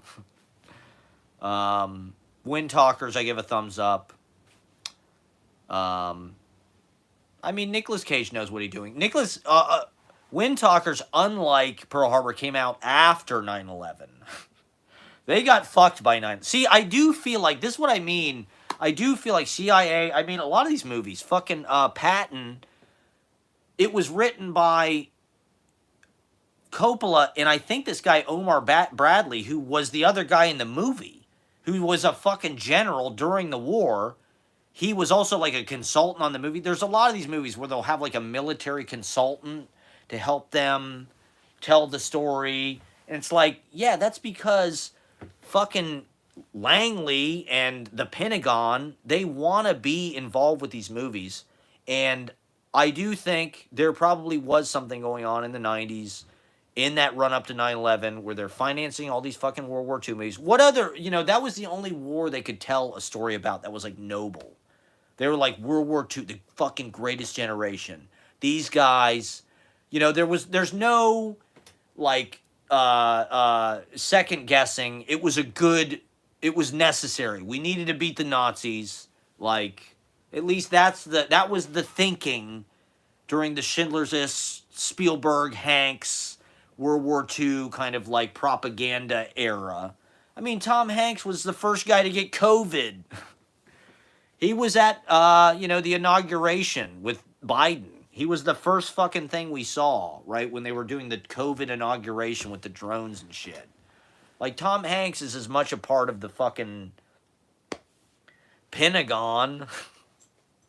And I don't necessarily mean that in, like, a deeply conspiratorial way, but I think it's easy to believe in a country where we spend $800 billion a year on fucking defense, quote unquote, defense, which I think they should change the fucking name of the. It's not defense. You know, if they wanted, first of all, they should fuck defense. Just take care of us. We spend all this money on national security. We have no national security. No one can afford a place to live. You know, no one can afford to buy a home. There is no national security. And yet they spend $800 billion a year to keep us safe, supposedly. We all know that it is a fucking business. It is a lobby. It's a gun lobby. This fucking country, because of World War II, probably, is the biggest arms manufacturer. It's how we make fucking money. And these movies, it's not hard for me to buy the idea that they are a part of that, maybe. You know, why the fuck else? I mean, when I'm watching Pearl Harbor, I'm like, this is a lot like Titanic, where it's just like, this movie's just depressing. We're just going to watch these people get their ass kicked the whole time. Like, they made it to prime people for 9/11. And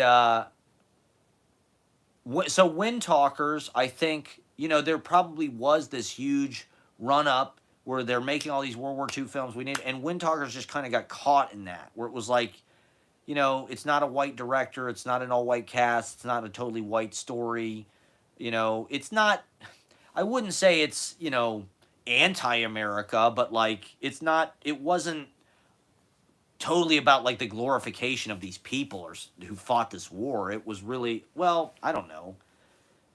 Maybe it was. I mean, they didn't break the code. It kind of is, but it's really about the Navajo, and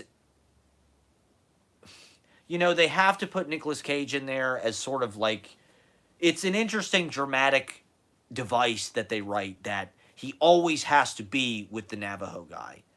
You know, which ensures that we're never going to see that character really that much on screen by themselves. Anytime we're going to see that character, we're always going to see Nicolas Cage. And so the story, I wouldn't say it's totally about Nicolas Cage. Like, you know, they do talk about the other characters. It's not completely fucking one-sided and unfair, but it does center on the white male character. You know, which, to be honest, you know, probably most of the fucking people who died in these wars were white guys. You know, like, it hasn't always been the greatest, you know. But in any case, I think they delayed it because of 9/11. It was supposed to come out around that time because they thought it was going to be like maybe an Oscar. You smell, like, I think with Pearl Harbor, they thought it was kind of going to be an Oscar movie. They thought they could do Titanic. If they told a love story against a historical tragedy, they thought they'd hit Titanic. And you got to have James Cameron.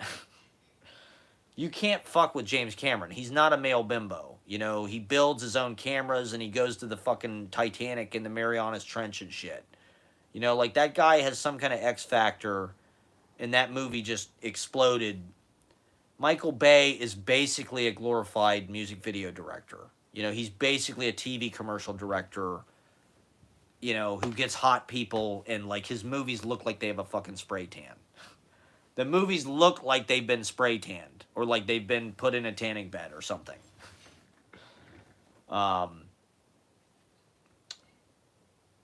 It's America. You know, Michael Bay is like symptomatic of America, I would say. He is a part of what the fuck this country has become. He's like a corporate mega propagandist for apocalyptic death visions and death and murder, and, you know, I would say Transformer movies are more like some kind of dissociated version of the same, really. It's still an action movie. It's still like, the wars have become more like Transformers, right? Wars have become fought with drones and more kind of like machines and shit. Even the soldiers are sort of half fucking machine at this point. They all have cameras on them and all this body armor and shit. God, I mean, it is crazy to think that there was wars going on for 20 fucking years during my lifetime, and yet I didn't have to. If 9/11 would have happened before the draft, it's interesting to me that they got rid of the draft, because if 9/11 would have happened, there would have been a draft, definitely. Like, they would have conscripted us. I would have been right at that age. I was 16 when it fucking happened. I definitely would have been in the draft after 9/11. And so I think, obviously part of the reason they did that, this was around the time college tuition exploded in cost. And it was like they wanted to put a bunch of pressure on people financially. And I think maybe getting rid of the draft, they could make more money. It's just a way of maybe like privatizing it, I guess.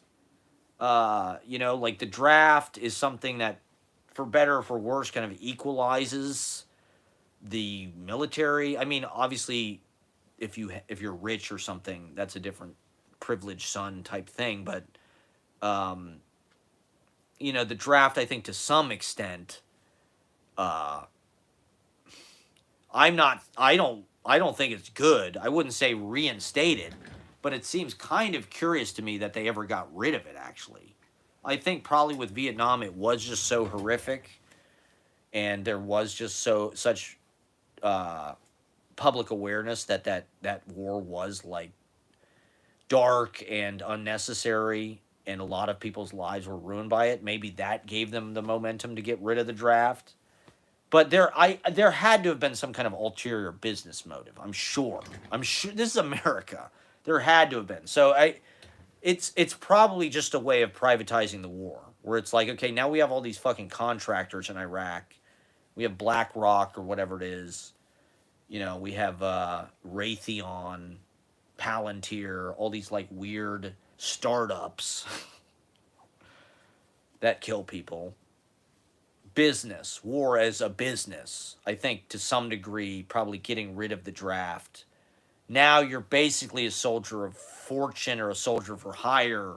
When my generation, the people that joined were people that were financially bootstrapped, that they had to join, probably, or just like it was the best option for them. I knew people that, like, professionally, it's the best career path that they could have had. They went to bad schools. They didn't get the education they needed. They couldn't have even gotten into college, maybe, right? They probably maybe couldn't have gotten loans. Who the fuck knows?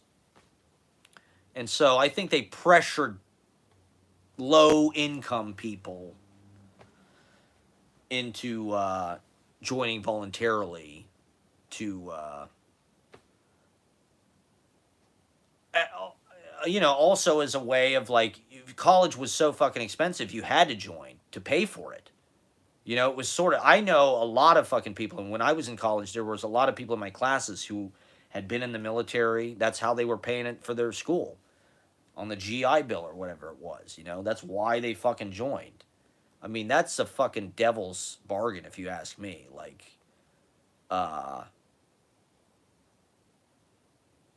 especially knowing what we know now about how worthless college is and how criminal the charging this much at all is. Like, college shouldn't be that expensive. So that's just another kind of, I guess, involuntary service. But if there had been a draft, I hopefully would have been a conscientious objector. If there were to be a war now, I think I would be a conscientious objector. A lot of my favorite poets, or that's generally what poets do. Like Robert Lau was a conscientious objector.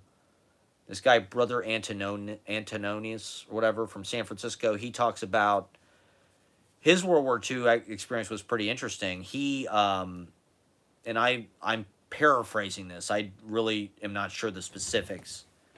But he was a conscientious objector. And so I don't know if they put you in jail or what. I think they put Robert Lau in jail. But this guy, they put him at some camp, I think in Northern California, and it was like, you know, because you still have to do some kind of service, or like, you know, you're punished as a conscientious objector, right? It's not like you just get to live and be free.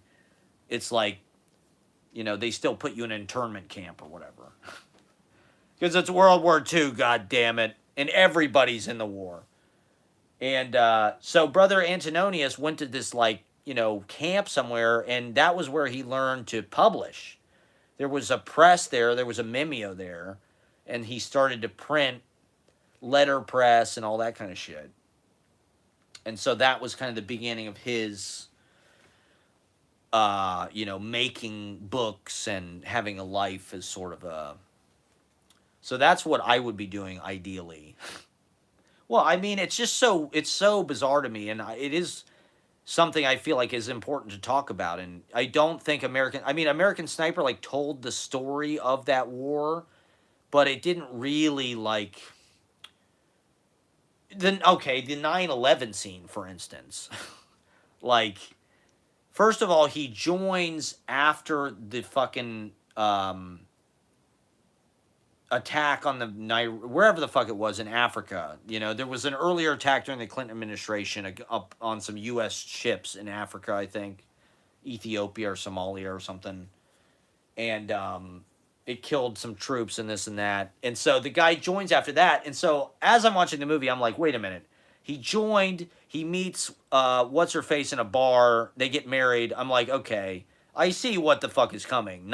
You know, he joined thinking he'll never have to be in a war because it's the 90s, right? Like, it's Clinton era. It's like they're not in a real war, and they're in the fucking Balkans or whatever. You know, it's like it's not a real fucking thing. It's not like Iraq or Afghanistan where it's like hundreds of thousands of fucking people got killed. It was a minor thing. And so then, of course, you're like, okay, so fucking 9/11 is going to happen. He's going to go to Iraq and he's going to be American Sniper. Of course that's what's going to happen because. And then, so the scene where they show 9/11, it's like a brief fucking thing. It's like they see it on TV and they're just like, oh my God. They immediately know, like, this means I'm going to have to go fight in a war. And it's like, I don't know. It's like those wars were conducted privately, and I think that's one reason why they were able to go on for so long, because there wasn't a draft that was shoveling innocent people into this death machine. You know, not that many American troops were dying compared. It wasn't like hundreds of thousands of guys.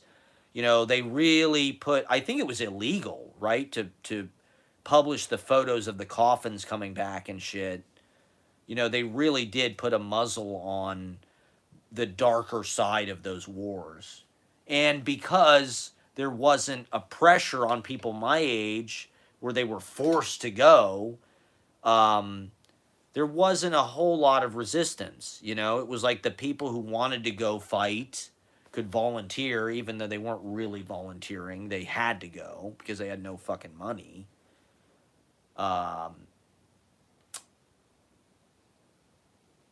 Or it was just like, you know, you were indie sleaze. That's basically what I did. You know, I fucking drank PBRs and I saw Saddam Hussein get hanged on television, right? And like, I saw Tom Brady win the fucking Super Bowl, you know, in 2001, right after 9/11, and Pat Tillman died. But then the war, you know, they just sort of, once Obama got elected, you kind of just like shelved them. You know, you just kind of put it you're like, oh yeah, we're over there fighting terrorists. You know, that's just no one was really saying like, why the fuck aren't we getting out of here? You know, it was like we have to stabilize the region or something. It was like, you know, they killed Bin Laden even. You know, even after they killed Bin Laden, there wasn't like, hey, why the fuck are we still here? You know, it was just like the 9/11 propaganda had worked so fucking well that just like. Just people thought, oh, and it was discreet because it was all these private contractors, BlackRock. You know, they were making money. They could write a blank check to themselves, basically with taxpayer money every year, and so that's what they wanted. They wanted a forever war with an enemy that was a concept that can't actually be defeated. You know, like terrorism, you can't really defeat terrorism. The war on terror. It's like saying the war on sadness. The war on feeling sad. The war on bad things happening to good people. We're going to put a stop to bad things happening on good people. We're going to go over there and bomb the shit out of bad things.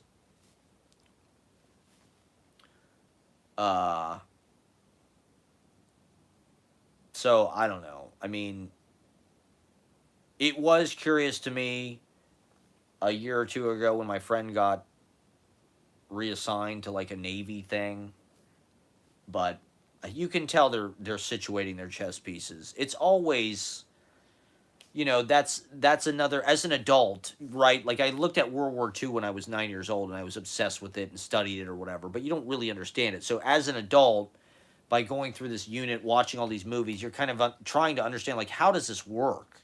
You know, and so there's these massive powers, you know, they have a stasis, right, that they need to maintain. And sometimes, you know, like, when we were thinking about it, we were like, well, why did the fucking Japanese attack Pearl Harbor? Really, why? Why did they do it? Right? Like, what was there? Did they want to beat us in a war and take us over? Like, because out of what? Out of ambition? You know, like, it wasn't necessarily like Hitler where like you kind of see the motive or whatever. And it's like a lot of times the decision making, the reason why wars happen or they're lost or won is because of some kind of like resource thing. Or like right now what's happening with the Ukraine, right? It's like a chess game. It's like NATO. Russia doesn't want NATO up in its ass, right? And so it's like, it's this fucking, but NATO wants that buffer or whatever the fuck it is. And so it's like, it is this world chess game. It's not just like they're ideologically motivated or something. It's like they're trying to maintain their own power and the balance of power. And it's when the balance of power gets thrown out of whack or people are suffering or this or that they make, you know, rash decisions, and their backs are against the wall. You know, that's sort of, I don't know, what I'd like to believe about it anyway, you know, is like their backs are against the wall and they're sort of forced into a position where they have to attack us. You know, I think the Japanese in World War II, they understood that that was their best case scenario. At least that's how Pearl Harbor lays it out. It's like they knew that they had to attack that and just try to get the fucking Navy out in one shot. And that was the only way they could beat. I don't know, man. Do I need more? Should I script my live streams? Do I need bullet points? Do I need to stay on? I'm meandering. People sort of wander into my live stream and go, this guy's just talking. Why do I want to watch? And they leave. You know, at best, I'll get 5. I don't know how to do this. You know, I was watching some fucking TikTok live or something, and it was like literally this girl. She wasn't even doing anything. She had 2,500 people watching. People are sending her money. They're commenting. It's like I get on live at least 2 hours a week and like try to put on a fireside chat, like comprehensive, analytical worldview full of value. I'm trying to give value. That's what it's all about, right? We're speculating on the future of the world, what's gonna happen, what has happened. You know, our poetry is a weapon. Poetry is my AR-15, okay? The reason why we're doing all these open mics, and maybe it is, I don't know, is the open mic era, I don't know. It seems like people don't have as much money as they did. I mean, we had a lot of people come out last night. It was packed. And it was a great show. I mean, it was really a great show. And we did not make that much money. And I'm shocked, actually, because it was packed. There's no reason we should have made as little money as we did. And it's just like, I just think people, it, whatever resources we had saved up from the pandemic, I think have spent themselves, and now we're entering into the next thing, which is some kind of austerity. God knows what's going to happen with this election, but okay. The other thing is Pluto's entering Aquarius, right? Who knows what it's happening January 20th, I think, and so it's gonna be a change. Apparently last time Pluto was in Aquarius, French Revolution, American Revolution, 1777 through 1791, or something like that, 1799, and I don't know. So it feels like we're about to enter the next phase of world history, probably next year. So I'm just gonna enjoy this year until the election, and then we'll see what the fuck happens. And it would be nice to have some kind of stability, but like I've lived my life just like a leaf. I just get blown. I'm like the feather in Forrest Gump. I just get blown wherever, and so I get blown wherever, and so I'd like to have stability, financial independence. I'd like to be able to buy things. I'd like to be able to travel. I'd like to be able to fix my teeth, have an apartment, pay for dinners, buy clothes, you know. I feel arrested development because we don't have these things. This is part of the crisis. And I think it's an engineered crisis. I think they want to do this to us. It's like an extermination. You can't develop as a person if you can't get a place to live. You just can't. You need to be able to have your own house. You know, it is a fucking basic human right. I mean, even goddamn animals have like a fucking nest, a fucking beaver dam, whatever it is. Like this is this is square fucking one of being alive. Is having a place to goddamn live, and not even being able to start with that. You can't have a relationship really. You can't conduct your life, and so it's belittling, it's demeaning. Uh, you know, Me, I'm sort of famously cheap. I don't feel good about that. I'd like to be generous. I'd like to give more to people. I'd like to buy people things and buy them dinner and fly places and, spend time with people and buy Ubers and whatever, you know? Uh, it's just like the culture.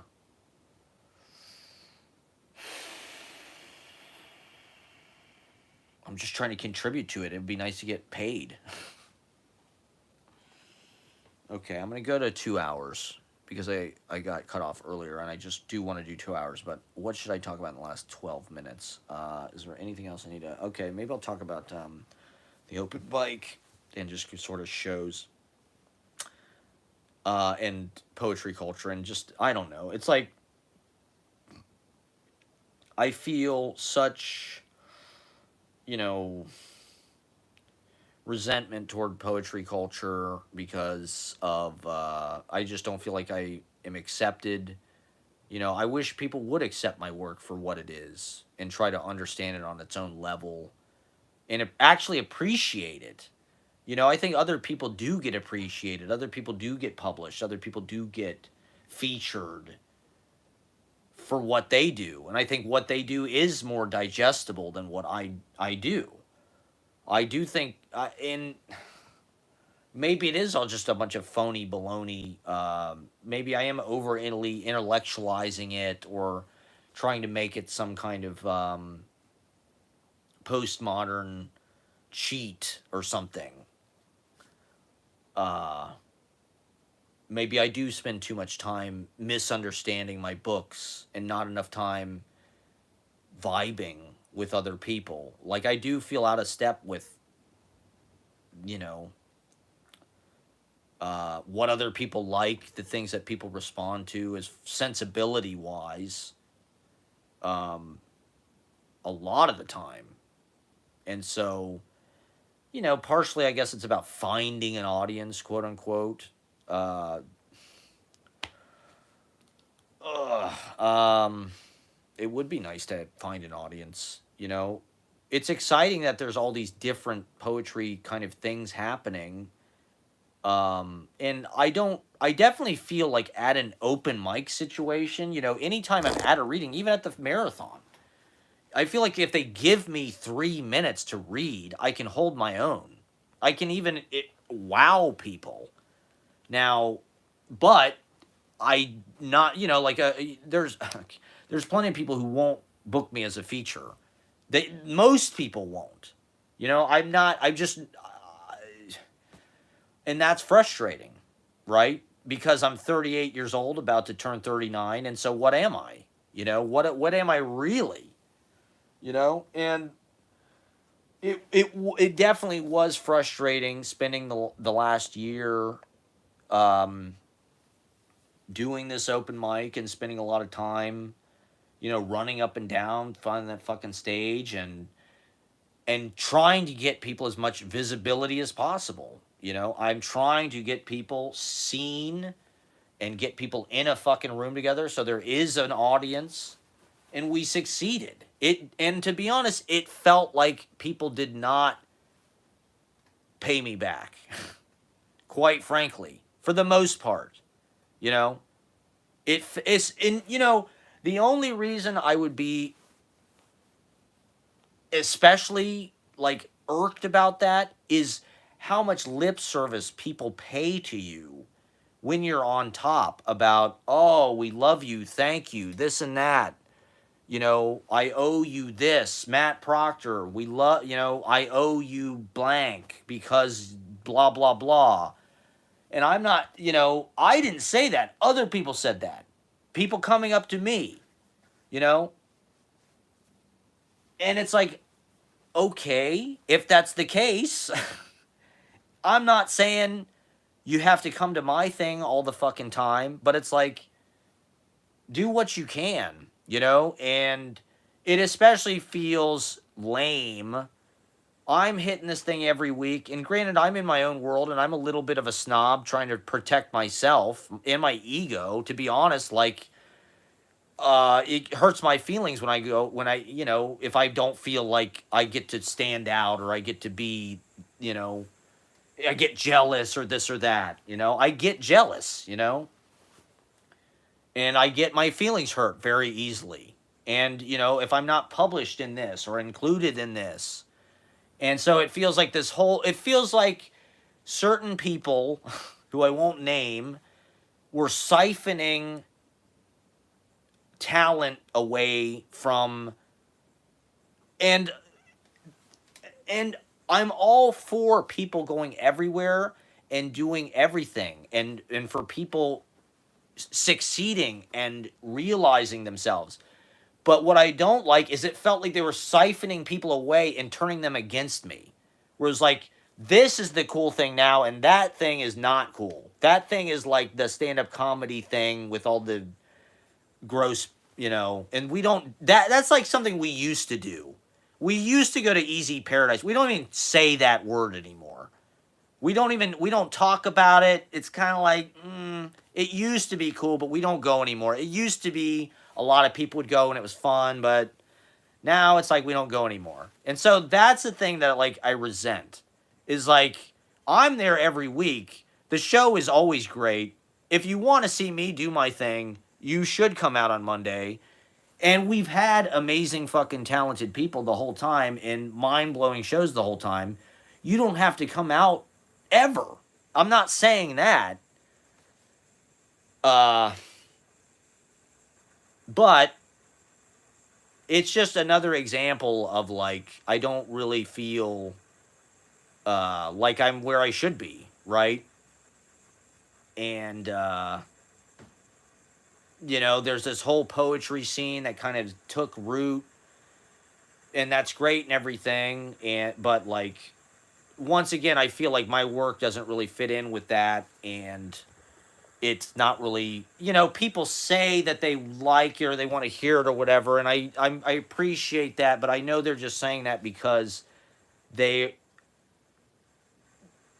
it's just like when people do publish me or book me, it's just like they do it because I complain about it, and I don't want that.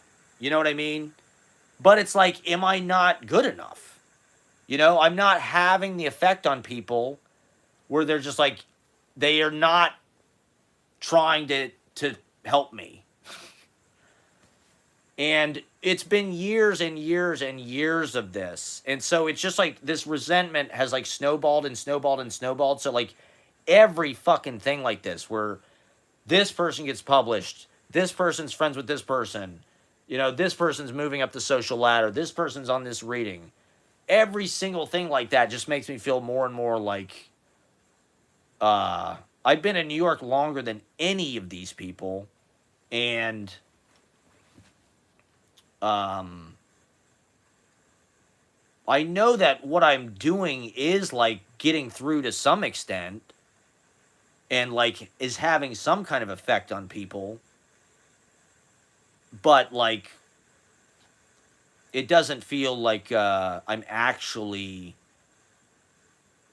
being invited to like share my voice. If people really are,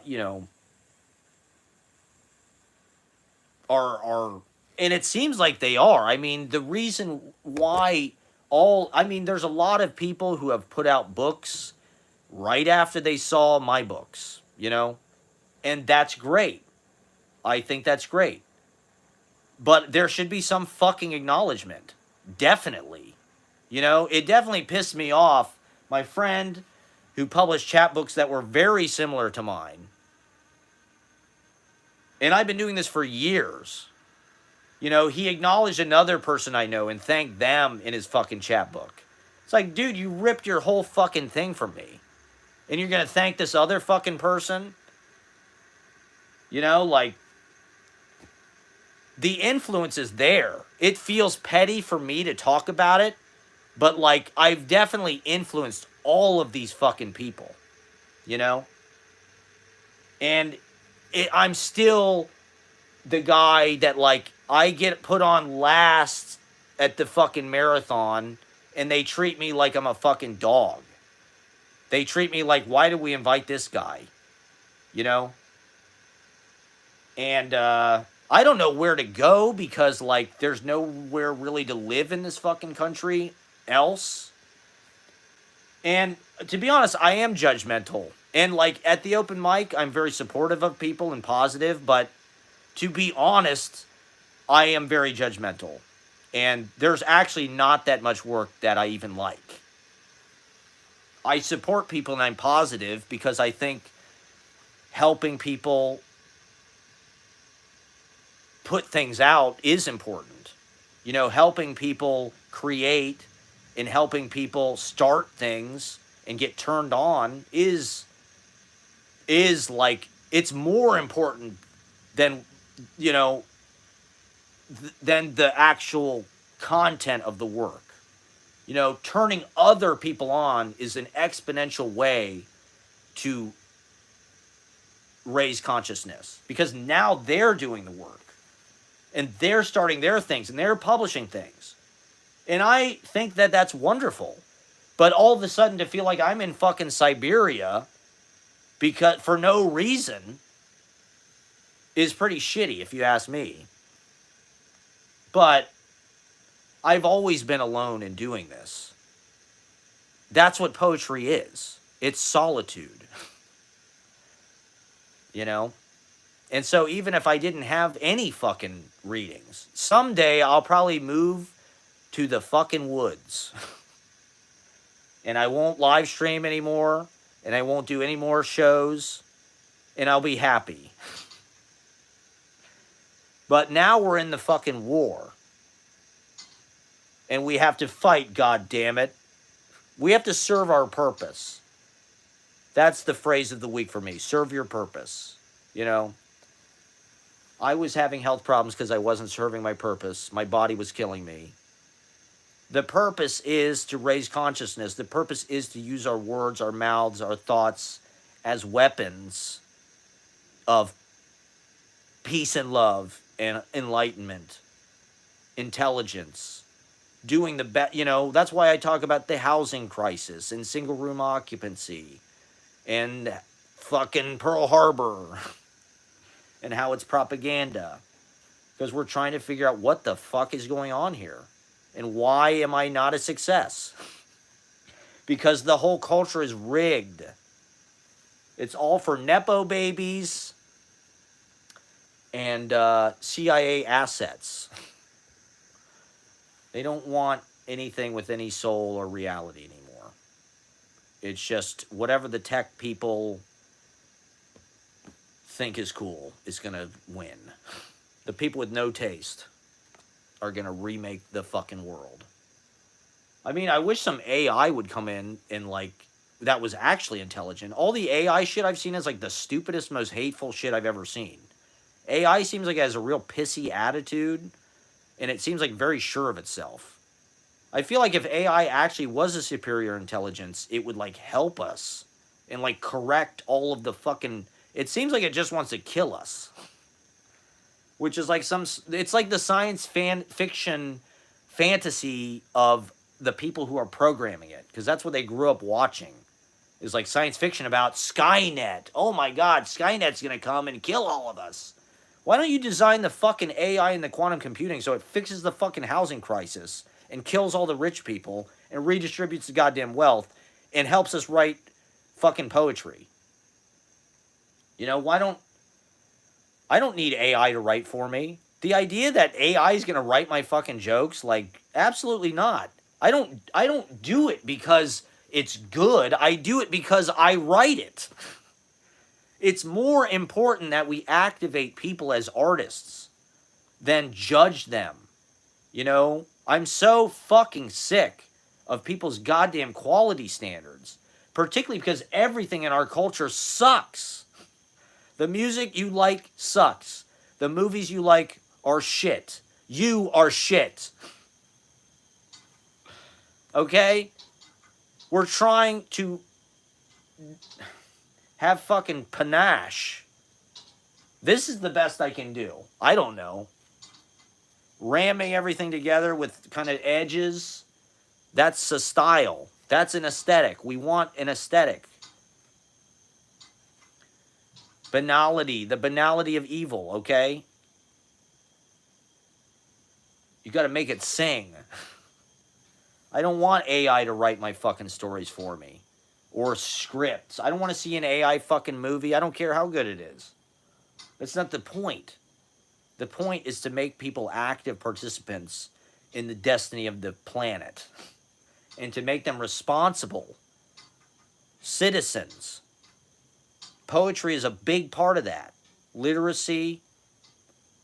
I was watching this TikTok video about George Washington, the first time he read the Declaration of Independence.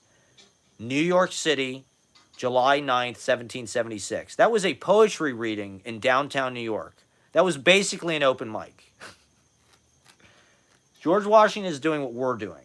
He's taking his little poetry fucking chapbook and he's reading it out loud with no amplification to his friends. Like this guy.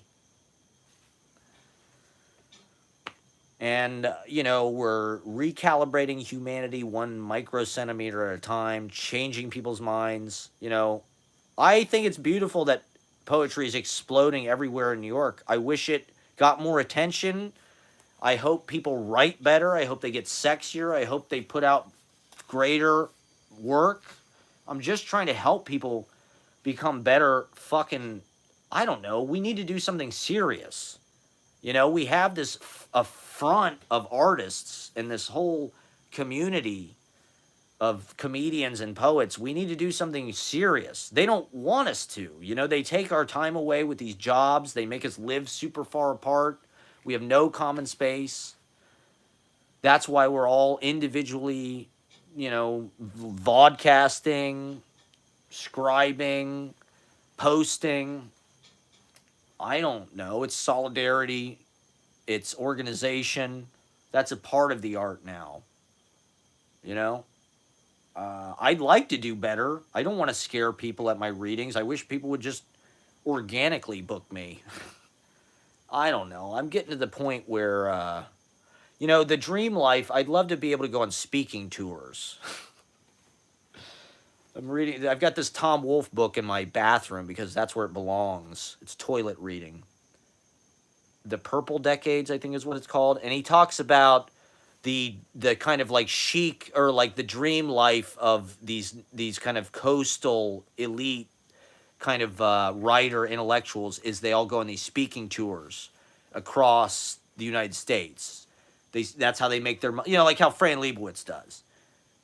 Fran Lebowitz gets paid 25 grand or God knows how much. I mean, Fran Lebowitz probably at this point is probably making six figures, maybe per spot, per gig.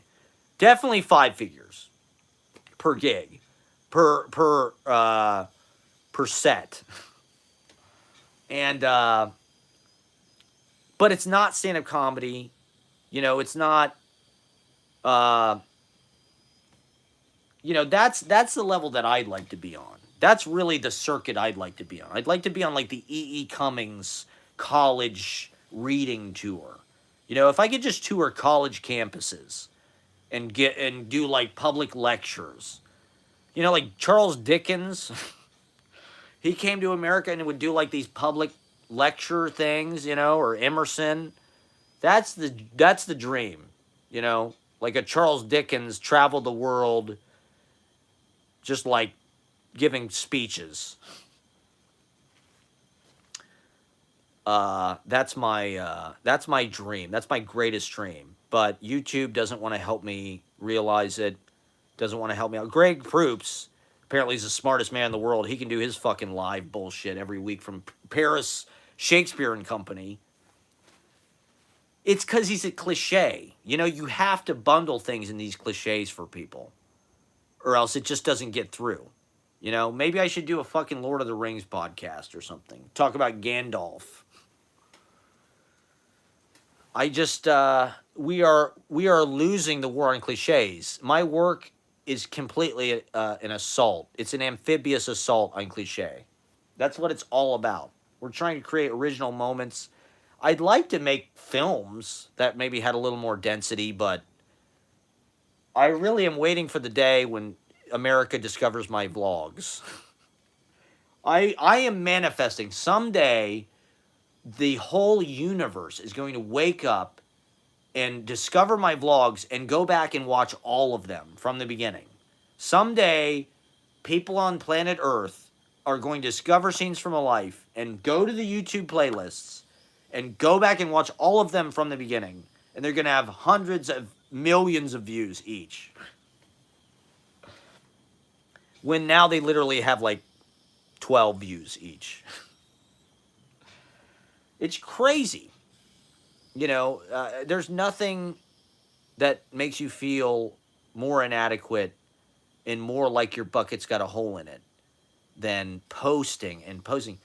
But I think that's something that war teaches us in these war movies and every kind of self-help Robert Greene mastery thing that I've ever seen is like, it's not an easy pill to swallow, but like most of life is failure. Most of it is things not working, disaster, people getting their faces blown off. The weather's not right. Your equipment's, you can't find it. Anything that can go wrong will go wrong. It is all just like slapped together. It is all just like we're slipping fucking through. It's, and by the seat of our pants.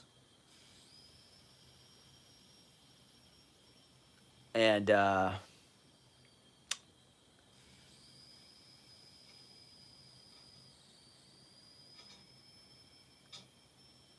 it's hard to be under that assault constantly and just feel like this is not working, I'm getting nowhere. But, this is something, maybe it was a Robert Greene thing, is like the only real power you have and the only real value, maybe value is not the right word, but maybe the only real power, and the only real is what you build up over time by doing things, right? Meaning, that's something that has real body and weight. You know, something that's given to you, right? If you're a Nepo baby or if you're born rich, you know, those kind of things can be flimsy. They might not add up to success. Whereas if you're somebody who is able to kind of prove empirically or just build up over time, like an identity for yourself, a craft, a practice, a body of work, a way, you know, a reputation, right? A social standing. Um,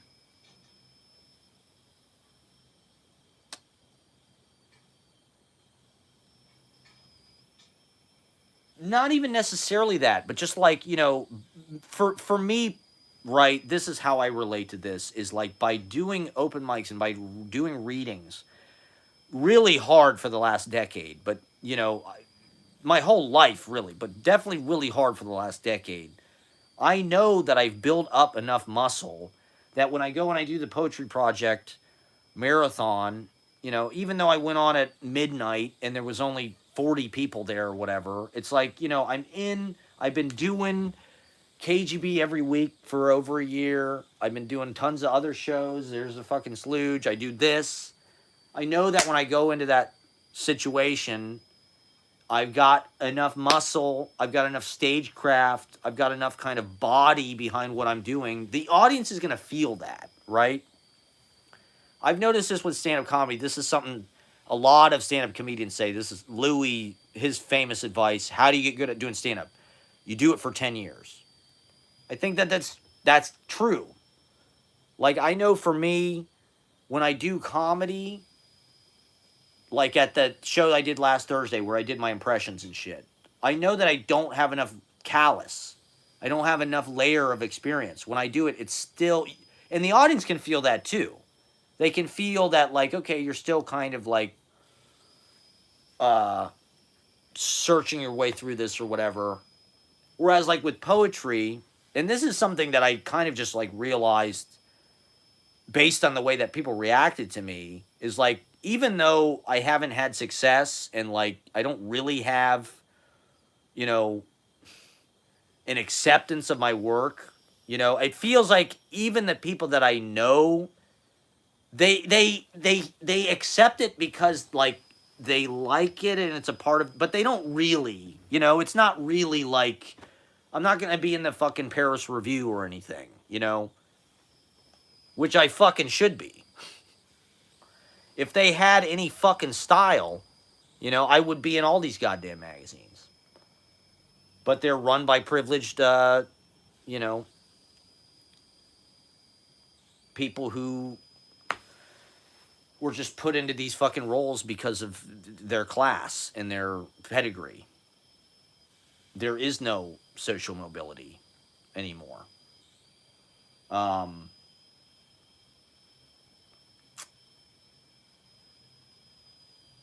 what the fuck was I talking about?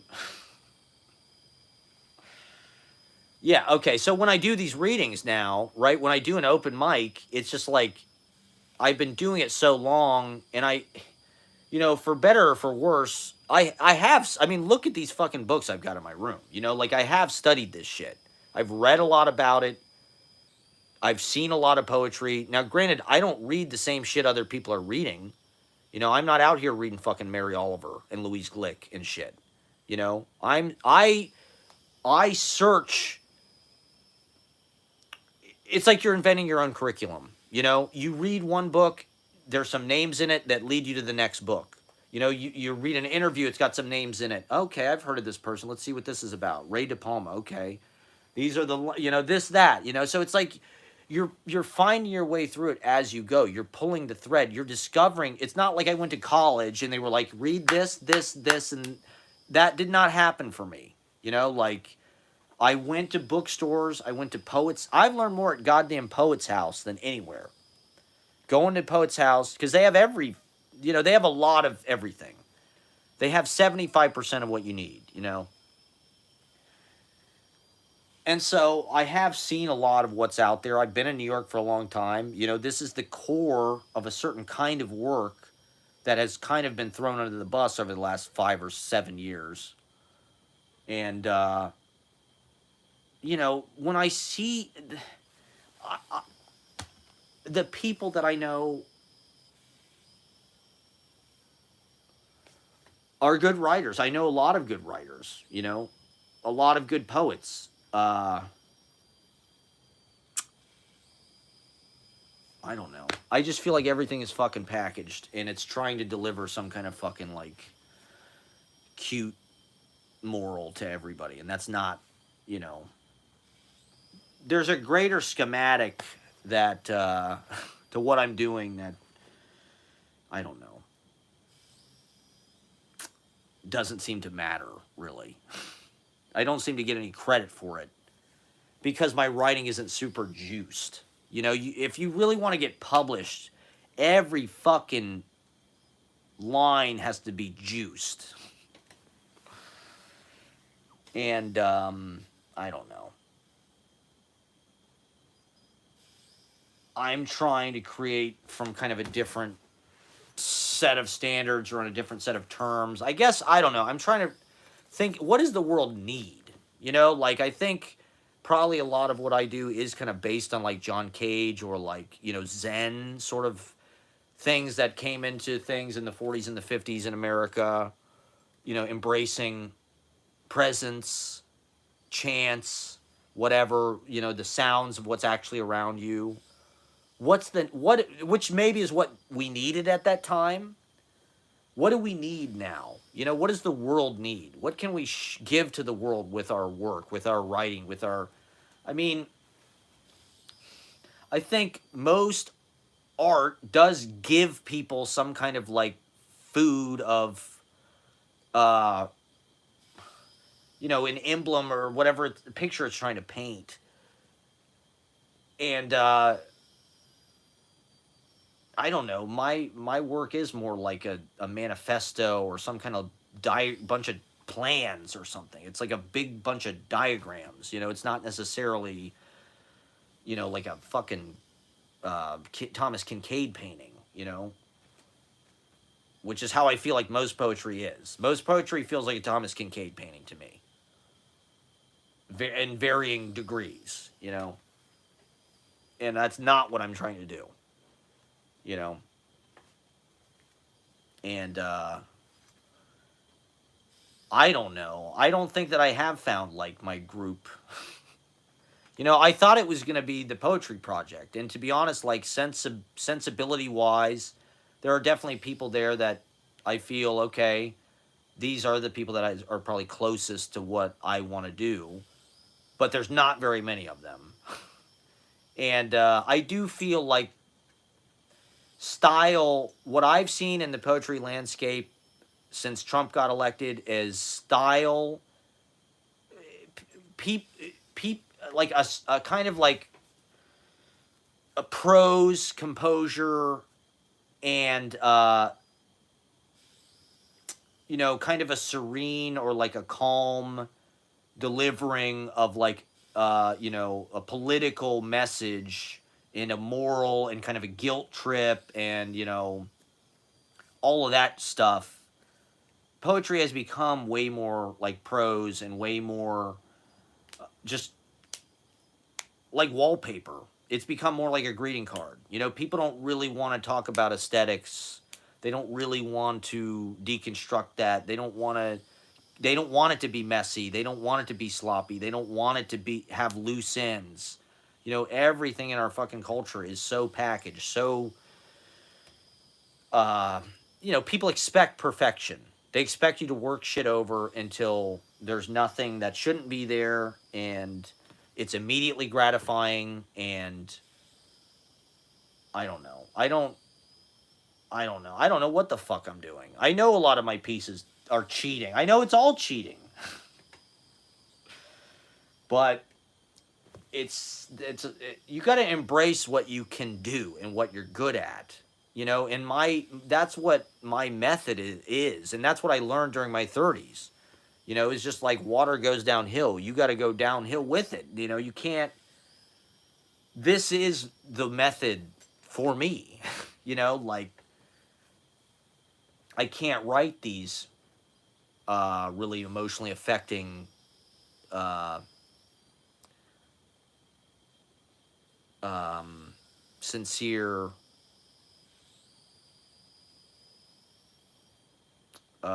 vulnerable.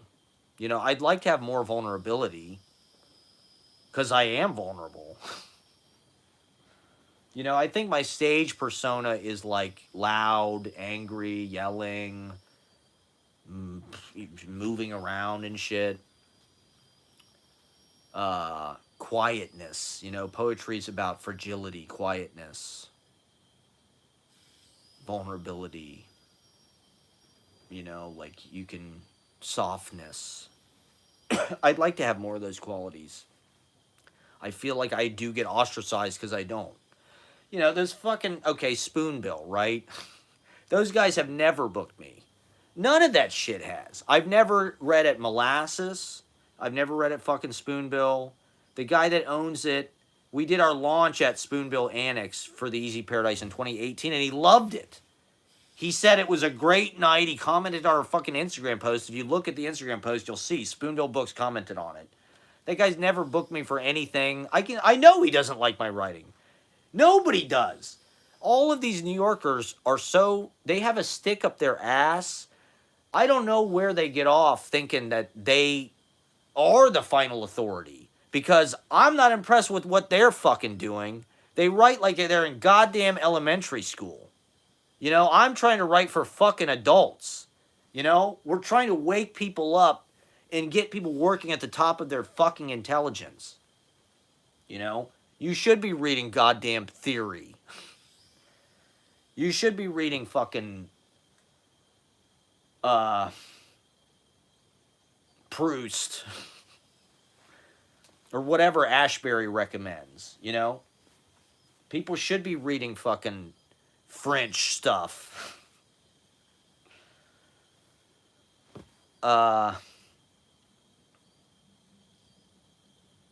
You know, I to be honest, I do feel like a lot of these people that are my age that got out ahead when they're young, like at the marathon. You know what? Fuck it. I'm going all out. I'm naming names, okay? I didn't think Fama or Ted Dodson. I wasn't that impressed. I think I've lapped these guys. I don't think I've lapped them, but I think they got out ahead when they were young. They went to the new school or whatever the fuck. You know, those people got injected into New York in undergrad. I didn't even get here till I was 25. You know, they were already fucking on second base. And so it's like, but when I go up and read at the fucking marathon, I think my shit hit harder than them. And you know why? Because I put in the fucking work. I'm at goddamn open mics every week. I'm reading. I'm thinking of, I live, eat, fuck, sleep, drink, walk, poetry. That's all I fucking am, is poetry. Because I put my goddamn money where my goddamn mouth is. Do you know what I do to make money? I film fucking poetry readings. I don't have a fucking job.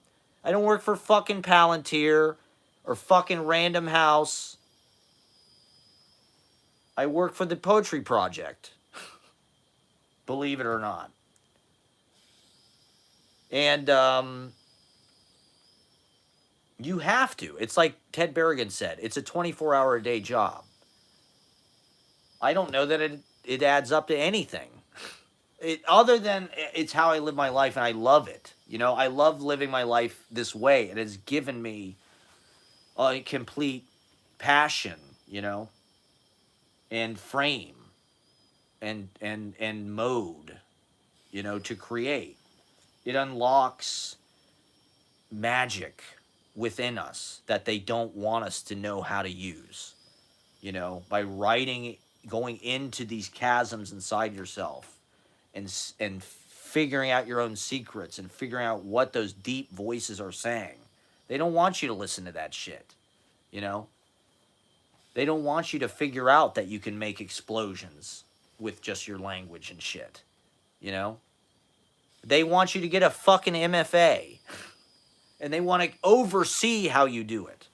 They want to make sure you have all your little semicolons and your fucking commas and your fucking little political attitudes in the right place. You know, I think what I want to champion is the freedom of not being a success and not having to give a fuck. You know, what the fuck do I care if people want to cancel me?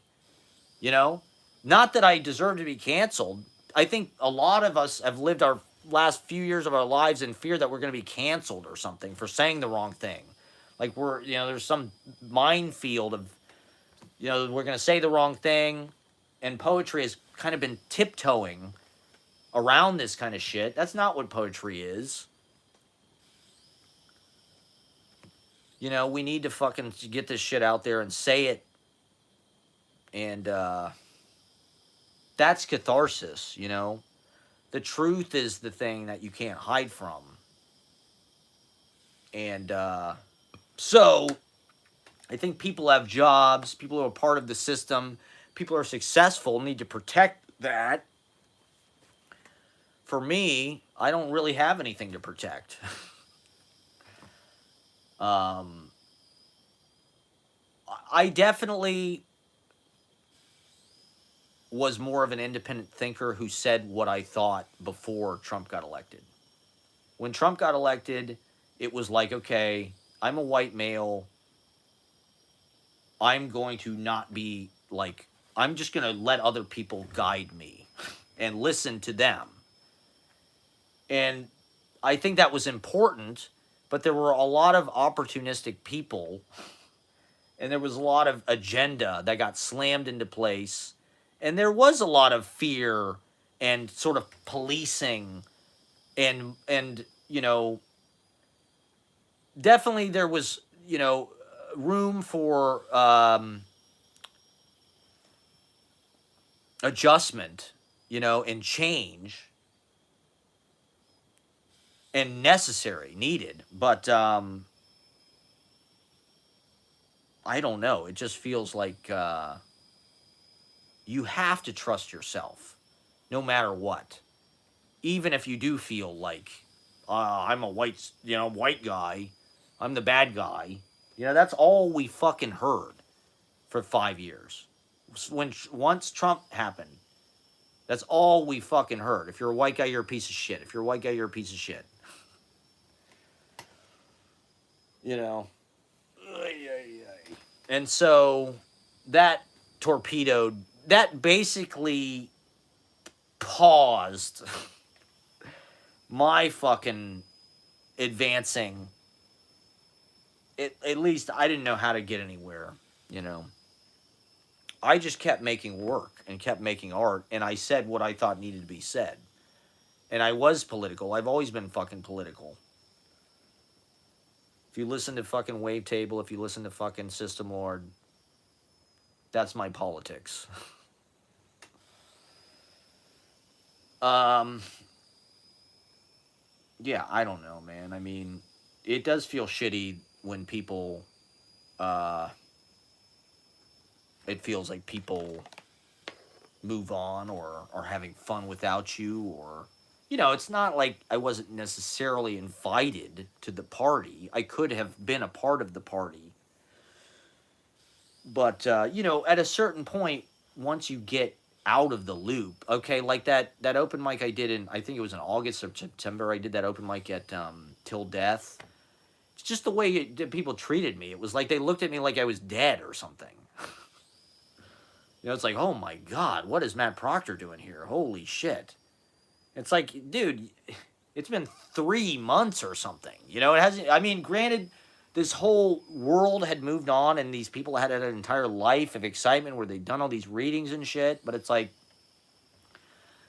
look, I've been doing this a long fucking time. It's like, I'm trying to get to another level. That's what this year was about. That's, and I